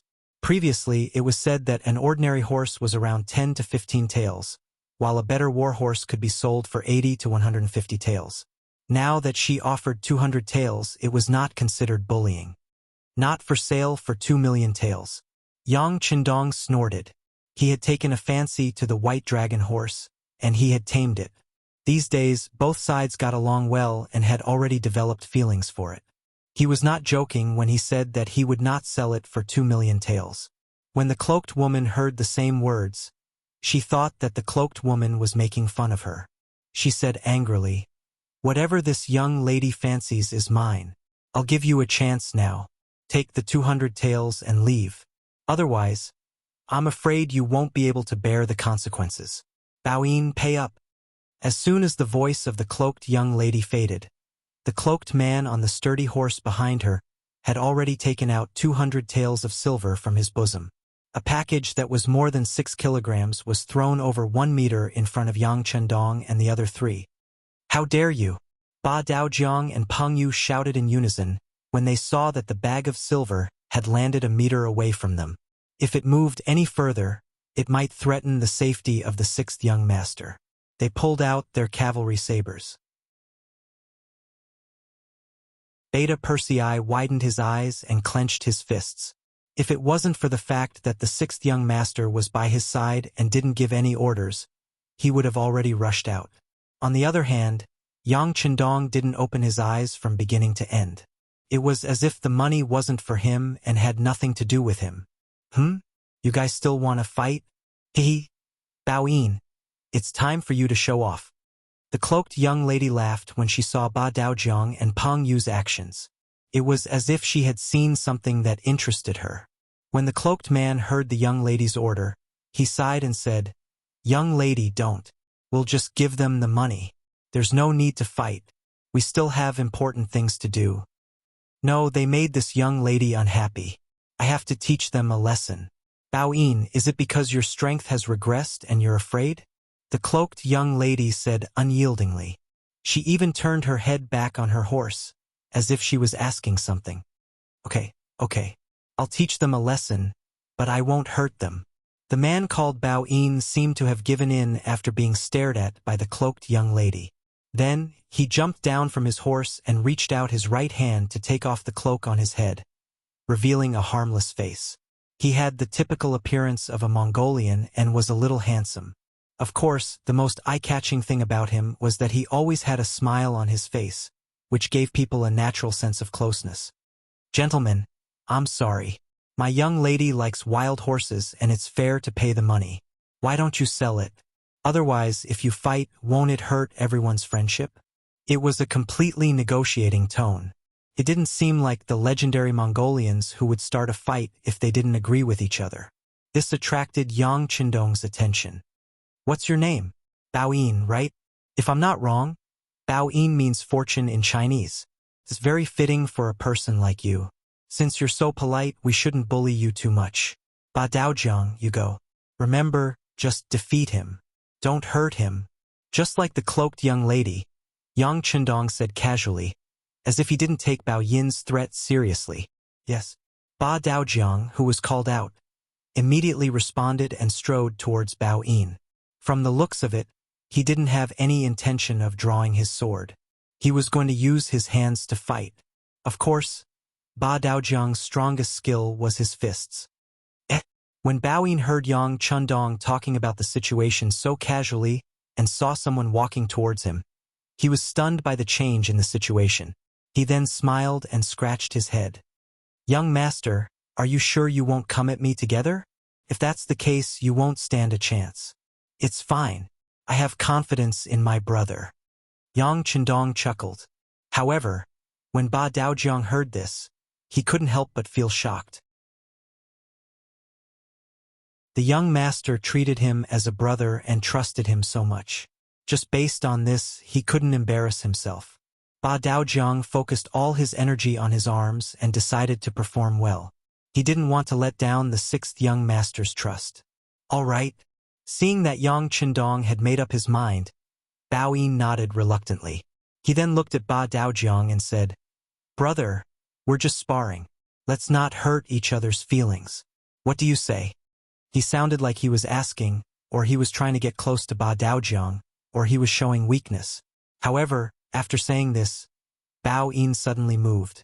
He, who was acting like a nice guy just a moment ago, suddenly pounced on Ba Daojiang like a hungry wolf. As he dashed forward, the sound of something breaking through the air was heard, bringing with it a strong pressure. Good timing. Ba Daojiang, who was prepared for Bao Yin's sudden change, was not caught off guard. When he saw Bao Yin pouncing on him, he raised his hand and threw a punch. He accurately aimed at Bao Yin's chest. Ba Daojiang remained calm and did not panic at all. Bao Yin saw this and a look of surprise appeared on his face. In the past, he was used to showing weakness to his enemies. When his opponents were at their most relaxed, he would suddenly attack and catch them off guard. This move had always worked. Anyone who wasn't familiar with him would fall for it. Bao Yin was sure that this was the first time he had seen these four people. Judging from their attire, they should be Han people. Even if they did not know him well, how could they be so calm and see through his trick? This thought flashed through Bao Yin's mind. Then Ba Daojiang's long fist came. Bao Yin also felt the sound of something breaking through the air. He did not dare to be careless. He quickly retracted his hand that was about to grab his opponent and threw a punch at the incoming fist. Bang! The two fists collided due to Bao Yin's sudden change in tactics. After this attack, Ba Daojiang only took half a step back. Bao Yin took 3 steps back before he could stabilize himself. His face was as red as blood. Obviously, this punch had caused his blood to boil. He must have suffered some internal injuries. With just one punch, the winner was decided. After 2 breaths, Bao Yin's expression returned to normal. He then shouted, "So powerful, so powerful. I can't beat him. Miss, I can't beat him. You, and the rest of you." The cloaked woman saw everything. Because of this, she knew that Bao Yin was not lying. She had thought that Bao Yin would be able to take on 10 people at the same time, let alone 4 people at the same time. Who would have thought that the 4 people she had randomly met would be so powerful that they could defeat Bao Yin with just one blow? Who were these people? Under the cover of the cloak, no one could see the change in the woman's expression. However, from the way her delicate body swayed on the horse, it was obvious that she was shocked. "Who are you people? Did Hararuo send you to stop us?" After an unknown period of time, the cloaked woman finally opened her mouth to speak. However, anyone could hear that her voice was trembling and filled with fear. "Hararuo? Who is he?" Yang Chendong only felt that the name sounded familiar. However, he was sure that he did not know this person. Therefore, he simply shook his head. "You were not sent by Hararuo to stop us?" The cloaked woman asked again, seemingly in disbelief. Sigh. Yang Chendong, who was sitting on the blanket, shook his head helplessly. "I say, which eye of yours saw us stop you here? It was clearly you who took a fancy to my horse and wanted to take it away. Of course, if you don't believe me, you can leave now. See if anyone will stop you." Yang Chundong looked at the cloaked woman as if she was an idiot. He really did not know what kind of intelligence this woman possessed. Her imagination was too infinite.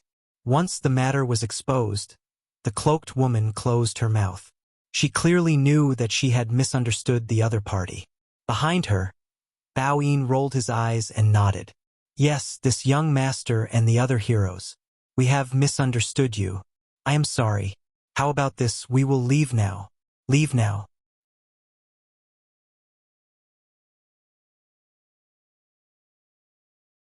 Chapter 677. As he spoke, Bao Yin returned to his horse and leaped onto it. But before he could urge his horse to leave, the cloaked woman's voice rang out again. Yes, we misunderstood you. We are indeed being chased. Now that you have seen us, please swear to the longevity heaven that no matter who asks you, you will not say that you have seen us here. Then we will turn around and leave. How about it? Although he was sure that Yang Chundong and the other three were not here to stop him, but considering that the pursuers were not far away, would they betray him if they found him? If that was the case, how could he escape from the pursuers? No, this young master is not used to swearing. Yang Chundong shook his head and added casually, All right, since there are pursuers behind us, why don't you leave quickly? Do you really want to stay here and let them catch up to you? Yang Chundong was chasing them away, but the more he did so, the more the cloaked woman felt that something was wrong. No, you have to swear. Otherwise, you will definitely betray us. Do you have a persecutory delusion? Seeing that the cloaked woman was so persistent, Yang Chundong could not help but say, What do you mean by a persecutory delusion? What are you trying to say? The cloaked woman's hearing was good, so she heard everything clearly. Because of this, she wanted to know more. This time, before Yang Chundong could answer, another rider came from the side of the small valley. The rider was the captain of the first guard squad, Chiu Vi. When he was 10 meters away from Yang Chundong, he had already dismounted and saluted. Sixth young master. There are 300 riders moving in our direction. Do you think we should move first? No need. Yang Chundong shook his head and looked at the cloaked woman and Bao Yin. This should be the pursuers.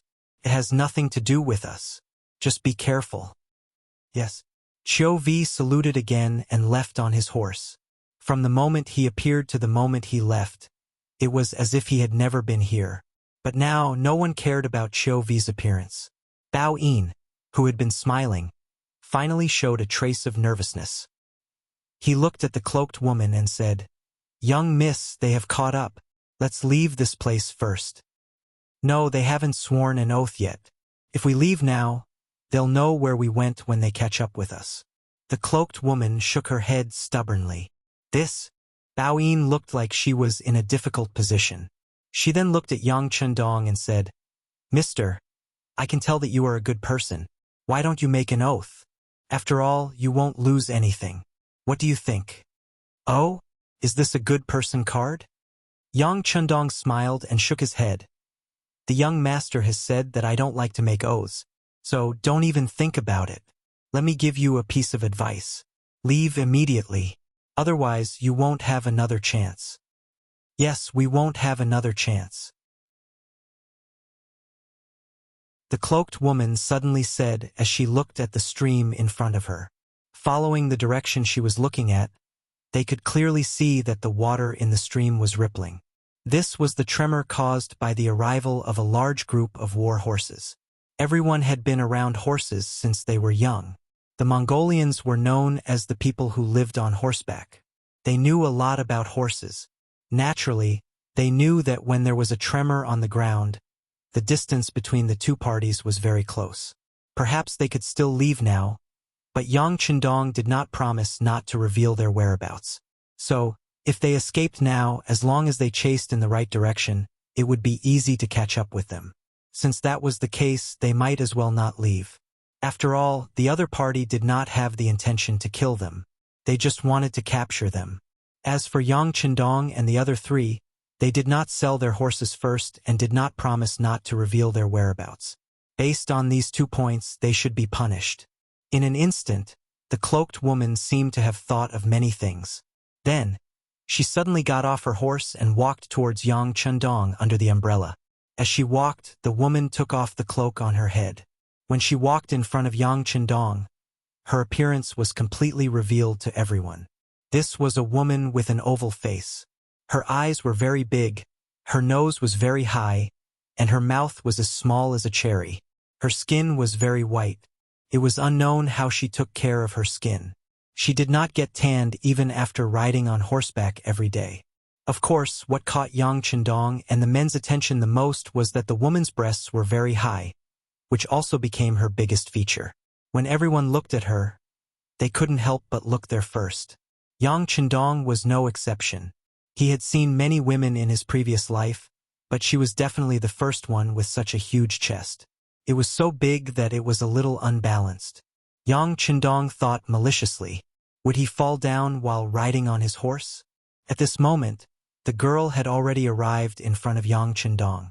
Seeing that his gaze was fixated on her, she couldn't help but let out a prideful laugh. She shook her head and her long black hair fell down her neck. She didn't stand on ceremony and sat down beside Yang Chendong. She even reached out for the exquisite teacup and poured the tea into her mouth. The woman was so open that Yang Chendong finally retracted his gaze. Hey! I said that's my teacup. I didn't dislike you. What are you yelling for? The woman pouted. She didn't even say anything. How could a man like you have the nerve to yell here? Yang Chendong, who wanted to say something, could only swallow his words back into his stomach. He took out another teacup from under the table and drank by himself. When the woman saw that Yang Chendong was ignoring her, she wasn't angry. On the contrary, her eyes revealed a sly smile. She pointed at the large umbrella above her head. Hey, I say, you are really relaxed. There's a blanket on the ground, a large umbrella above your head, and you are drinking tea while looking at the scenery. You are really comfortable. But what are you looking at? There's nothing in front of you except for this small stream. There can't be any underground treasure here, right? The woman took the initiative to talk.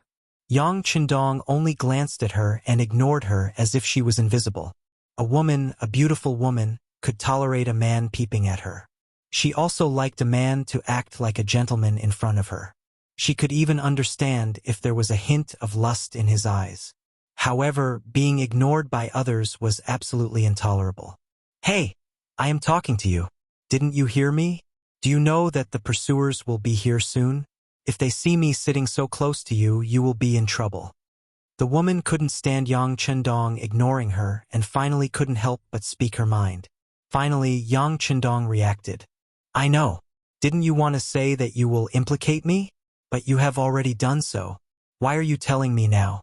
Are you feeling guilty? Seeing that the other party had already seen through her little scheme, the girl's eyes widened even more. But soon, she exclaimed, what do you mean by guilty conscience? This young lady wouldn't do that. I just want to tell you that if you sell that horse to me now, I will leave immediately. I promise I won't implicate you. How about it? Nothing much. Yang Chendong shook his head. I don't have any good points, but I am a man of my words. Since I said I won't sell it, then I won't sell it. You can give up now. You! Seeing that Yang Chendong wasn't moved by force or persuasion, the woman was so angry that she was at her wit's end. She simply turned her head and didn't look at him anymore. It was like a couple quarreling and giving each other a cold war. The difference was that the woman's lips were already curled up high. She had no problem hanging the oil jug up and down. On the contrary, Yang Chendong was still half squinting and half lying on the blanket. He looked very comfortable and didn't care about the woman's reaction at all. This made the woman even angrier. She turned her head away and didn't look in his direction. Beta Persei and the other three who were standing around could only shut their mouths tightly. They even deliberately suppressed the sound of their breathing, afraid that they would make a noise and provoke their master's displeasure. Clatter, clatter, clatter. In just a short while, the sound of horse hooves could be heard clearly. Then, after a cloud of dust, a group of 300 cavalrymen wearing foreign race clothes finally appeared in the middle of the ditch, beside the small stream. Sigh.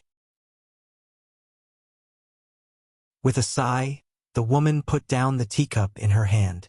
She knew that she would have to leave with these people in the end. And from now on, she would have no freedom.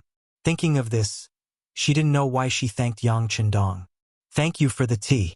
Although I don't know how to taste tea, it was very fragrant and delicious. After saying this, the woman began to put on her shoes and tidied up her clothes. She prepared to leave the blanket and stand up. The 300 cavalrymen noticed the woman and Bao Yin. Under the signal of the strong man at the front, they fanned out and surrounded Yang Chendong and the other 5.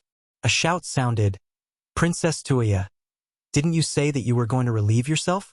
You've walked for a few hundred li. It's going to take us a long time to find you." Princess. When Yang Chendong heard this title, he looked at the woman with a curious gaze. As far as he knew, the imperial daughter of this prairie was different from the imperial daughter of the great Ming dynasty, but at the very least, she was the daughter of a great Khan or Khan. No wonder he felt that this girl's every movement gave people a feeling of magnanimity. It turned out that she was someone with some status.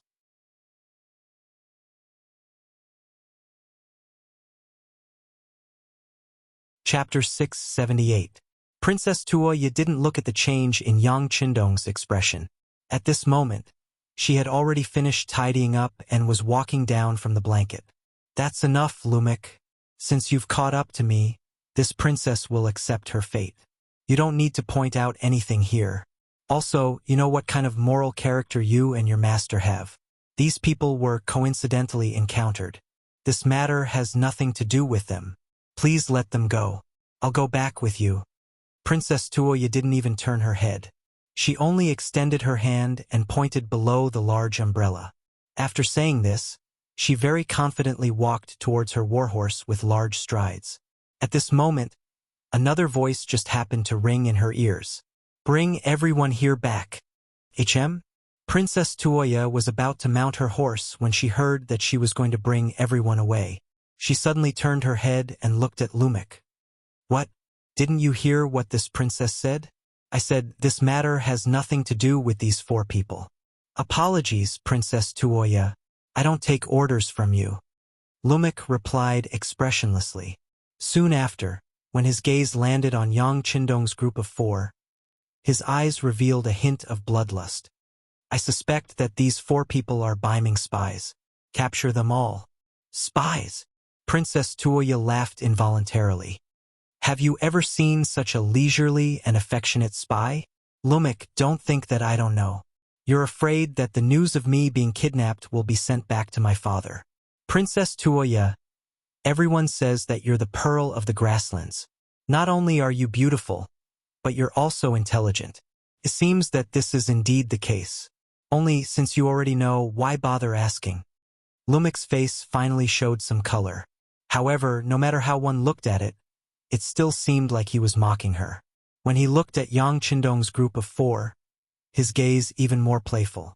It seemed as if he was looking at these 4 people as if he was looking at dead people. Cough. Seeing Lumik and Tuoya speaking one after another and deciding their fates, Luoya coughed. From the beginning to the end, no one asked for his opinion. Yang Chendong finally coughed to represent his existence. Sure enough, this cough attracted everyone's attention. Yang Chendong then said slowly, "Let me explain. I just felt that the weather was good, so I came here to take a rest and breathe in the natural air. I'm really not a spy, so you must have misunderstood me. Of course, I'm not a talkative person. I've actually forgotten about what happened just now, so you guys can do what you need to do. Just pretend that I don't exist. All right?" As he spoke, Yang Chendong shrugged his shoulders innocently. Then, he laid back down on the blanket and closed his eyes.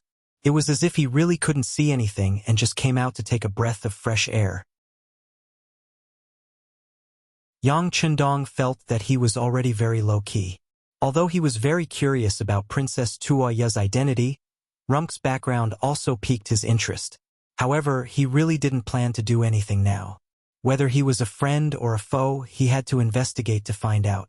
Before that, it would be best if he didn't make a move. However, he didn't know that his current attitude was a provocation in Rumk's eyes. "What do you mean by treating you like an invisible person? You're standing there alive, all right?" Princess Tuoya looked at Yang Qindong's attitude and her beautiful eyes widened again. She really couldn't understand. Is there something wrong with this young and handsome young master's brain? Do you think we're here for a gathering of friends? Who is Rumk? He's a devil who kills without batting an eyelid. What you're doing is simply provoking him, all right? It'll lead to unforeseen and serious consequences. Or do you think you're very good at fighting? There's a total of 4 of you. Oh, there's only 5 people including the ones who were in charge of guarding. It's a fool's dream if you want to fight against 300 cavalry. Princess Tuoya, who couldn't figure out whether Yang Qindong's brain was damaged, felt that the situation was a bit tricky. Rumk was already provoked by Yang Qindong's disregard. In his eyes, this kind of provocation made him want to laugh out loud. This man dressed like a Han and dressed in green probably doesn't know who I am. I hope he'll still be able to laugh when I catch him and chop off his head. What are you still standing there for? Capture him. Kill anyone who resists. The infuriated Rumk issued his threat for the 3rd time. The 300 cavalrymen behind him also felt their souls returning to their bodies. They were also confused by Yang Qindong's performance just now. They wondered how there could be such a reckless person in this world. Since the general had given the order, they naturally wouldn't be polite. Each of them mounted their war horses and began to shrink the encirclement, moving towards the umbrella. There were also a few cavalrymen who very straightforwardly put away their cavalry sabers and raised their arms. Their appearance was clearly telling the others to watch how he would capture someone alive with his bare hands. Rumk, you dare? Princess Tuoya obviously knew what was going to happen next. When she thought about how she was going to cause the deaths of 4 innocent people, she was so angry that her face turned completely red. However, shouting like this at this time naturally wouldn't have any effect. The 300 cavalrymen were all brought by Rumk. At this moment, they only listened to this one person's orders. The 4 dark-skinned cavalrymen were already itching to give it a try, looking like they were going to charge over and capture someone in the next moment. As their opponent, Yang Qindong was still half lying on the blanket. He didn't even open his eyes, giving off the feeling that he had already accepted his fate. Right at this time, when the cavalrymen were about to make their move, a wave of earth-trembling sounds suddenly sounded. The small stream's water began to ripple again. This movement also attracted Rumk's attention. When he couldn't help but turn around to take a look, his expression immediately became extremely unsightly. Behind them, a group of cavalrymen stood impressively. They were uniformly dressed in pitch-black iron armor and wore unknown military green helmets on their heads. Below the helmets was a black iron mask that completely covered their faces, making it impossible for others to see their appearances. At the same time, a wave of austere aura flickered.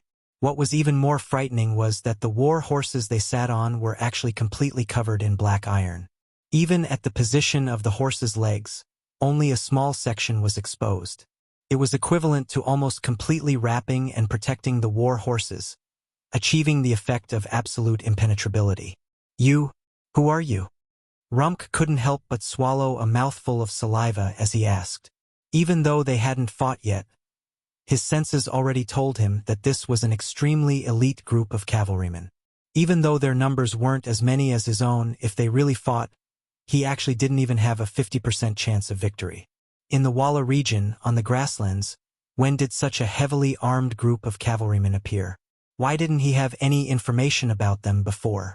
Could it be that Princess Tuoya brought them here for the sake of robbing and killing him? Thinking of this, he couldn't help but shift his gaze towards Tuoya. What he saw was a similar expression of shock. Suddenly, Rumk thought of something and quickly turned his gaze towards Yang Qindong, who was under the large umbrella. Unfortunately, he was still half lying down and sleeping. There was nothing different about him at all. A huge question arose in his heart, but Rumk also knew that this wasn't the time to ask questions. Since the enemy had appeared behind them, of course, they had to kill them first. Everyone, pay attention. Turn your horses around and prepare to charge. Whoosh! The 300 cavalrymen quickly turned their horses around and drew their sabers, preparing to charge. Charge! Kill! In the next moment, almost at the same time, both sides launched their attacks forward. At this moment, the battle cries disrupted the tranquility by the stream. At this moment, blood began to wreak havoc, and the pungent smell of blood permeated the originally fresh air. Yang Chendong also sat up. At this moment, he couldn't pretend to be asleep, and he couldn't treat everything with indifference. He wanted to see just how powerful this black armor that had cost a fortune to create was. He wanted to see just what kind of amazing battle results could be achieved in the hands of these fast-trained, battle-hardened, and highly skilled guards. Under Yang Chendong's gaze, the cavalrymen from both sides charged and engaged in a chaotic battle. Sabers, broadswords, and spears clashed against each other. From time to time, there would be cavalrymen falling from their horses. From time to time, there would be streams of blood spurting into the sky, and from time to time there would be cries of pain. After carefully observing the battlefield for a moment, Yang Chendong's lips curled up. As far as the eye could see, all those who fell from their war horses were enemies. Until now, not a single guard had died in battle, and not even a single one had been injured. Of course, this didn't mean that they wouldn't be injured, but because the protection was too comprehensive, they didn't even need to think about defense when facing the enemy. They only needed to swing their sharp sabers and kill. Regardless of whether it was themselves or their horses, they had absolute protection. Unless the enemy's saber, sword, or even arrows could shoot into their mouths or eyes. But obviously, the guards' military quality was quite high, and they would never allow these key positions to become the enemy's target. After observing for a moment, Yang Chendong felt relieved. He had a deeper understanding of the warhorse armor, but it was a pity in his heart. The materials needed to create a warhorse armor like this were too much. If he could really have 10,000 cavalrymen like this, wouldn't he be able to sweep through the entire grassland without any opponents? After relaxing, he poured himself a cup of tea and said softly, "Good. The tea is still warm." While Yang Chendong was leisurely sipping his tea, more than half of the 300 enemies were dead or injured. Even if less than half of them were alive, most of them were injured. If not for their excellent horsemanship, they would have fallen from their horses by now.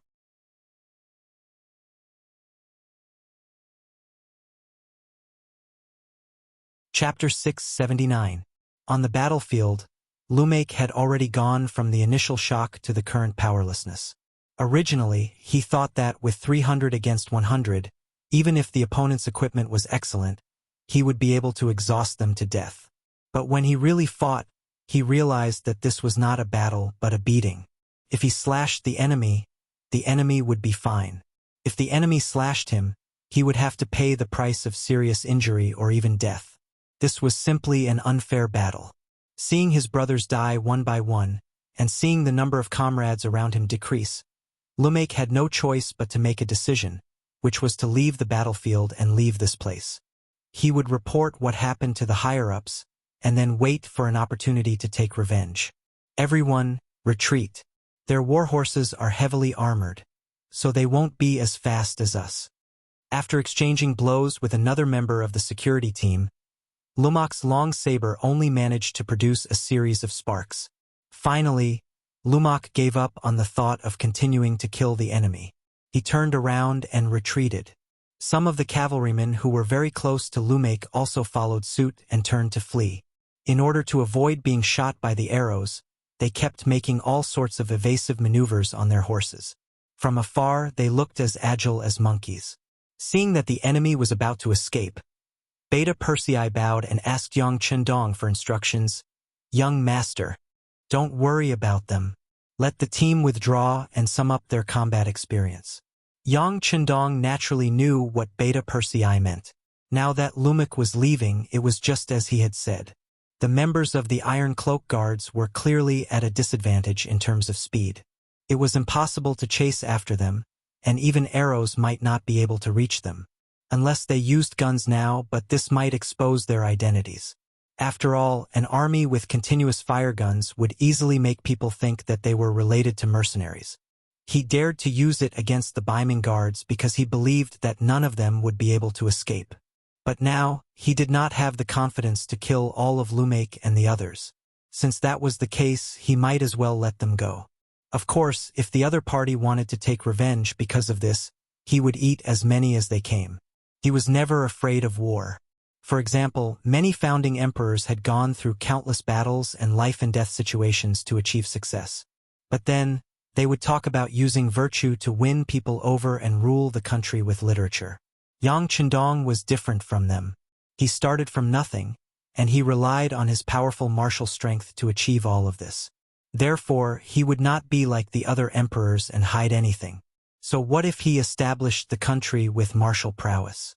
Since the country was founded on martial prowess, why should they fear war? Right now, the 5-star army needed a baptism of war. So if there must be a storm, then let the storm come fiercely. That's right, arrange for people to post the sentries further away. If the enemy makes any strange movements, immediately inform the surrounding troops to surround and eat them. After that, Yang Chendong picked up the teacup on the small table and drank it slowly. Yes. Beta Persei stood up straight and waved to the fully armed guards who were still waiting for orders. Immediately, more than 100 riders scattered in all directions, appearing and disappearing as mysteriously as when they first appeared. The difference was that when they left, they took away the captured warhorses and the enemy's corpses. Hey, these are indeed your troops. Hey, who are you? My name is Narain Tuya, and my father is Sud, the Khan of Mabe, Mongolia. This hand gesture was seen by the sharp-eyed Princess Tuoya. She immediately skipped back to the umbrella, taking off her riding boots and sitting down on the blanket without regard for anyone else. Princess Bao Yin, who was accompanying her, saw that Tuya had exposed her identity and wanted to stop her. Unfortunately, it was too late, so he simply shut his mouth. Mabe, Mongolia. Yang Chendong listened to the introduction and nodded silently. In 1402, northern Yuan was destroyed. After the Yuan dynasty was destroyed, Mongolia was divided into many tribes. Later, it gradually formed into 3 major tribes according to the area they lived in. The Mongols who were distributed in the Inner Mongolia Autonomous Region and the 3 northeastern provinces were called Mabe Mongolia, which was also known as Korkan tribe. The Mongols who were distributed in Xinjiang, Qinghai, and Gansu were called Mabe Mongolia, which was also known as Khalkha tribe. The Mongols who were distributed in Xinjiang, Qinghai, and Gansu were called Mabe Mongolia, which was also known as Oirat Mongolia. The territory of Mabe Mongolia should be between the Wala and Tatar tribes. This could also explain why Yang Chendong would coincidentally meet Princess Tuya here. I'm just a nobody, not worth mentioning. Yang Chendong casually waved his hand and had no intention of saying his name. Hey, you're so boring. I've already told you my name and identity, but you're not even willing to say your name. That's unreasonable. How about this? You tell me your name and I'll tell you why Lumik is chasing me. How about it? Tuya looked angry at first, but when she saw that Yang Chendong was unmoved, she could only suppress her dissatisfaction and add another bargaining chip. Needless to say, Yang Chendong was really curious about Lumik's identity. He actually dared to make things difficult for Princess Tuya, the daughter of the Mabe Mongolian Khan. After thinking for a while, he thought that it was just a name and he wouldn't lose anything. He nodded and said, "Okay, I'll tell you. My name is Yang Dong." Yang Dong was Yang Chendong's name in his previous life, so it wasn't a lie. Yang Dong, I've never heard of you. Tuya first rested her chin on her hand and thought carefully. However, she didn't have any impression of him, so she simply didn't care so much. Instead, she laughed and said, "This Lumik, he's from Agar Dorji. Right, you know this person, right?" I know. He's Tuachuo Buhua's younger brother from a different mother." Yang Chendong nodded. This information had been reported by the Security Bureau a long time ago. Speaking of which, this happened last year. Just like in history, the Wala's leader, Yeshen, and Tuachuo Buhua were known as monarch and minister, but only in name. Tuachuo Buhua's wife was Yeshen's sister. Yeshen wanted to make his sister's son the crown prince, but Tuachuo Buhua refused. Yeshen suspected that Tuachuo Buhua was secretly in cahoots with the Ming dynasty, which was disadvantageous to him. As a result, In the 12th month of the second year of Jingtai, 1451, he attacked. In the end, Tuochuobuhua was defeated because his younger brother, Agar Dorji, and Yeshen colluded and attacked from both sides.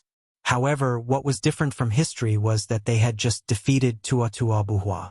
Before they could follow up on their victory, they suddenly had a conflict with Northern Ming. Then both sides started fighting again. This gave Tuochuobuhua a chance to recuperate. The most unfortunate of them all was his younger brother, Agar Dorji. Seeing that his brother was still alive and had turned against the Northern Ming Empire, Agar Dorji had no choice but to retreat with his cavalry out of fear that the Northern Ming Empire would seek revenge. Seeing that Yang Chundong said that he knew, Tuoya did not suspect anything. After all, this was a big matter that anyone with a bit of status would know.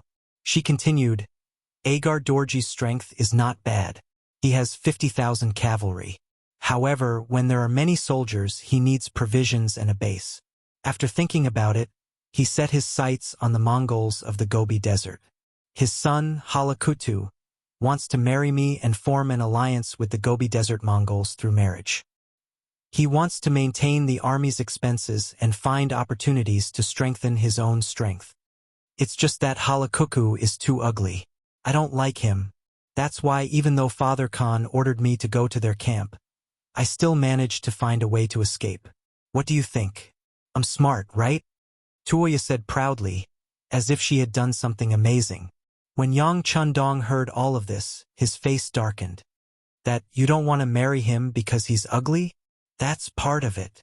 Without noticing the change in Yang Chundong's expression, Tuoya continued, It's mainly because my father understood the purpose of Agar Dorji. It's not true that they want to marry us, but they want to take the opportunity to annex us.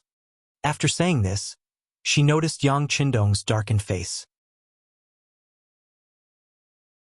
Tuoya couldn't help but ask anxiously, Hey, what do you mean? Are you saying that only you men can pursue beautiful things, and we women can't? Sure. Why can't we? If you say so, then so be it. Yang Chundong was not stupid enough to reason with a girl, especially when this person was from the Appearance Association. Seeing that Yang Chundong had admitted defeat, Tuoya raised her chin happily like a proud peacock. However, this self-satisfaction did not last long. She said worriedly, You almost killed Lumik just now. Now that he has escaped, he will definitely come back for revenge. You should be from Baiming, right? You should hurry back. Although they are powerful, they won't dare to go to Baiming's territory to seek revenge.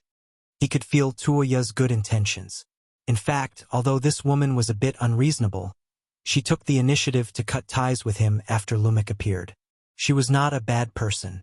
Only then did Yang Chundong have the mood to smile and say to the other party, Why should I run? He was the one who took the initiative to find trouble with me. He wanted to kill me. I can't just stretch my neck and wait. Besides, they were defeated by me, so they should be afraid and won't come back. Ha ha. Ha ha ha. As if she heard a funny joke, Tuoya shook her head. Young Master Yang, you don't understand them. Just now, the cavalry under your command did indeed display great battle prowess, but in the end, you only have 100 cavalry. Besides, this is not Baiming's territory, but the grasslands. It belongs to the Mongols and the Tartars. It would be strange if they let you go. I said before that they have 50,000 cavalry. Less than 200 of them died. It's not a big deal. 50,000 cavalry? Are they going to send all of them to deal with me? Yang Chundong pretended to be surprised.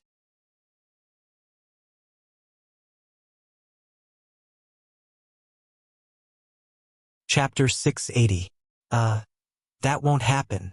Their main force is not around here. After all, this place is also our Khalkha tribe. If they send out their army without permission, it will cause a misunderstanding. But it is still possible for them to send 1,000 cavalry. No matter how powerful your cavalry is, it is still impossible for 100 to fight 1,000. Besides, your cavalry is not without weaknesses. Anyone can see that they are not fast enough. Once they are entangled in a battle of attrition, they will eventually lose. Tuoya's analysis made Yang Chundong nod his head. If the other party only sent 1,000 cavalry, then he had nothing to be afraid of. On the contrary, he could capture a large number of war horses. Wasn't this taking the initiative to give him a gift? Thinking of this, Yang Chundong simply lay down on the blanket again. Since that is the case, this young master will wait for them here. I want to see what they can do to me. Yang Chundong's casual manner naturally caused an anxious expression to appear on Tuoya's face. Why aren't you leaving? Hey, do you really think I am joking with you? After calling out a few times, she did not see any movement from Yang Chundong. The anxious Tuoya said to Bao Yin, who was standing behind her, "Go. Immediately inform my father and ask him to bring the army here." "Princess." Bao Yin's face was filled with anxiety. "Princess, you'd better return with me. Wouldn't it be better for you to tell Khan personally? I go back? If I go back, will my father still bring people here to rescue? All right, go back alone and tell my father that if he does not send troops in time, he may never see his daughter again. Go, this is an order." Tuoya seemed to know that it was impossible to reason with Bao Yin, so she simply gave the order as her mistress. Sure enough, as soon as Yang Chundong said that, although Bao Yin still looked hesitant, she finally nodded. After glancing at Yang Chundong, she turned around and rode away quickly. Yang Er, who was watching from the side, couldn't help but secretly give Tuoya a thumbs up for her actions. This girl had some eyesight. She could see that his young master was not ordinary. It was a wise move to befriend him now. Of course, it would be even better if she could repay him with her body. Although Yang Chundong now had 5 wives and concubines, and Luan Xiaoyu, who was waiting to be married when she reached the age, he still did not have a single child. This not only made all the Yangtze's senior officers anxious. It was always worrying to have no children, and they were also afraid that there would be no successor. However, as his subordinates, they really could not do anything. They could only hope that the young master had more women, which meant that there would be more opportunities. Seeing how big Tuoya's chest was, she should be able to give birth to children. Beta Persei was still discussing in his heart. Yang Chundong did not know about this. After seeing that Tuoya actually took the initiative to stay, he asked curiously, "Why aren't you leaving? Aren't you afraid that Lumaik will bring his troops back? My cavalry won't be able to protect you. I was the one who brought the hatred. How can I leave? Do you think that we grassland women don't understand reason?" Tuoya rolled her eyes at Yang Chundong and said righteously. After saying this, her face unknowingly turned red, and she quickly lowered her head to hide it. Tuoya admitted that Yang Chundong gave her a good impression. This man was very handsome and so young. If she were to compare who would be a suitable husband, he would be much better than that ugly Hararuo. Of course, she stayed here because she was curious about the black-clad cavalry. She didn't know why, but she had a feeling that even if Lumaik brought his troops here, it wouldn't be difficult for this handsome young master. In short, she was infected by Yang Chundong's strong confidence. Yang Chundong was speechless after seeing Tuoya's heroic side. He could only say, "All right, then let's wait a little longer. If the sun is about to set and the enemy doesn't appear, then we'll go our separate ways." After saying this, Yang Chundong took a sip of tea and closed his eyes again. Tuoya, who wasn't chased away, didn't care about this. Since she was able to stay, she used this opportunity to talk non-stop like a machine gun. She selectively told Yang Chundong some of the secrets of the grassland that she knew about. Although it was selective, some things were still kept secret to the outside world. This piqued the interest of the 6th young master, who had originally wanted to close his eyes and take a nap. After a while, the conversation between the two of them became more and more lively, as if they were old friends. Lumaik fled in defeat. After running a certain distance, he saw that there were no invincible soldiers chasing after him. He couldn't help but breathe a sigh of relief, but then his face was filled with anger. He and his 300 cavalry couldn't even defeat the enemy's 100 cavalry. To him, this was absolutely intolerable. As a proud general, of course he wouldn't let this matter pass. He wanted revenge. "Let's go. Come with me to find the young master." Lumaik whipped his horse and led the defeated cavalry to turn a corner and gallop away. His luck wasn't bad. He originally thought that he would have to run for 2 hours before finding Haruo. He didn't expect that the young master was worried about Tuoya and had already chased after him with 5,000 cavalry. Haruo had 5,000 cavalry. Even if they met the Mongolian cavalry of the Gobi Desert, they would be able to protect themselves. After all, neither side wanted a war of this scale. The answer was likely to be a mutual retreat. With this in mind, Haruo wasn't too surprised when he saw Lumake appear with his defeated army. "What's wrong? Did you meet the main force of the Gobi Desert?" "Young master, I don't know if that's the case," Lumake said gloomily. It didn't matter if they lost the war. As long as they were still alive, they could always learn from the experience and fight again. But what he couldn't accept was that he didn't even know the enemy's background. "You don't know?" Haruo's face turned ugly. He wanted to shout out trash, but when he thought about it, he suppressed his anger and asked, "Tell me what's going on?" "Yes, young master, the situation is like this. Lumake chased after Tuoya, but there was someone else with her, especially a handsome young man. Then, a group of unknown black cavalry appeared. Haruo listened silently at first. When he heard that Tuoya was with a young man, his eyes became as deep as water. Although he only liked Tuoya for her beauty and wanted to use the marriage to find a place to develop, Tuoya was already like a piece of meat in his heart. How could he allow another man to taint her? "Take me to him, I want to kill him," Haruo roared. The murderous intent in his eyes was almost tangible. Beside a small stream, under a large umbrella, Yang Chundong drank the last cup of tea. His face was filled with satisfaction and regret. He was satisfied because of the leisure he had for half a day. Usually, when he was in the military camp, he would either read information or look at the sand table. Occasionally, when he had time to rest, he would exercise his body. When had he ever relaxed like today? Although he learned more about the situation when chatting with Princess Tuoya, time always passed quickly when chatting with a beauty. He didn't feel tired. Regretfully, Lumake didn't bring anyone to cause trouble for them. Originally, he wanted to wait for them to come and take the opportunity to obtain more war horses. Now, it seemed that he wouldn't be able to do as he wished. "All right, the tea is finished, and the sun is about to set. I should also go back. Let's meet again, Princess Tuya." Yang Chundong sat up straight and stretched his waist.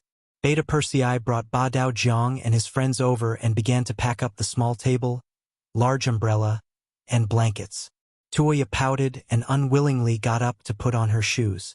Yang Chundong was about to leave. Lumake hadn't come, so he had no reason to stay here. After all, she was still a girl. She couldn't really stay here.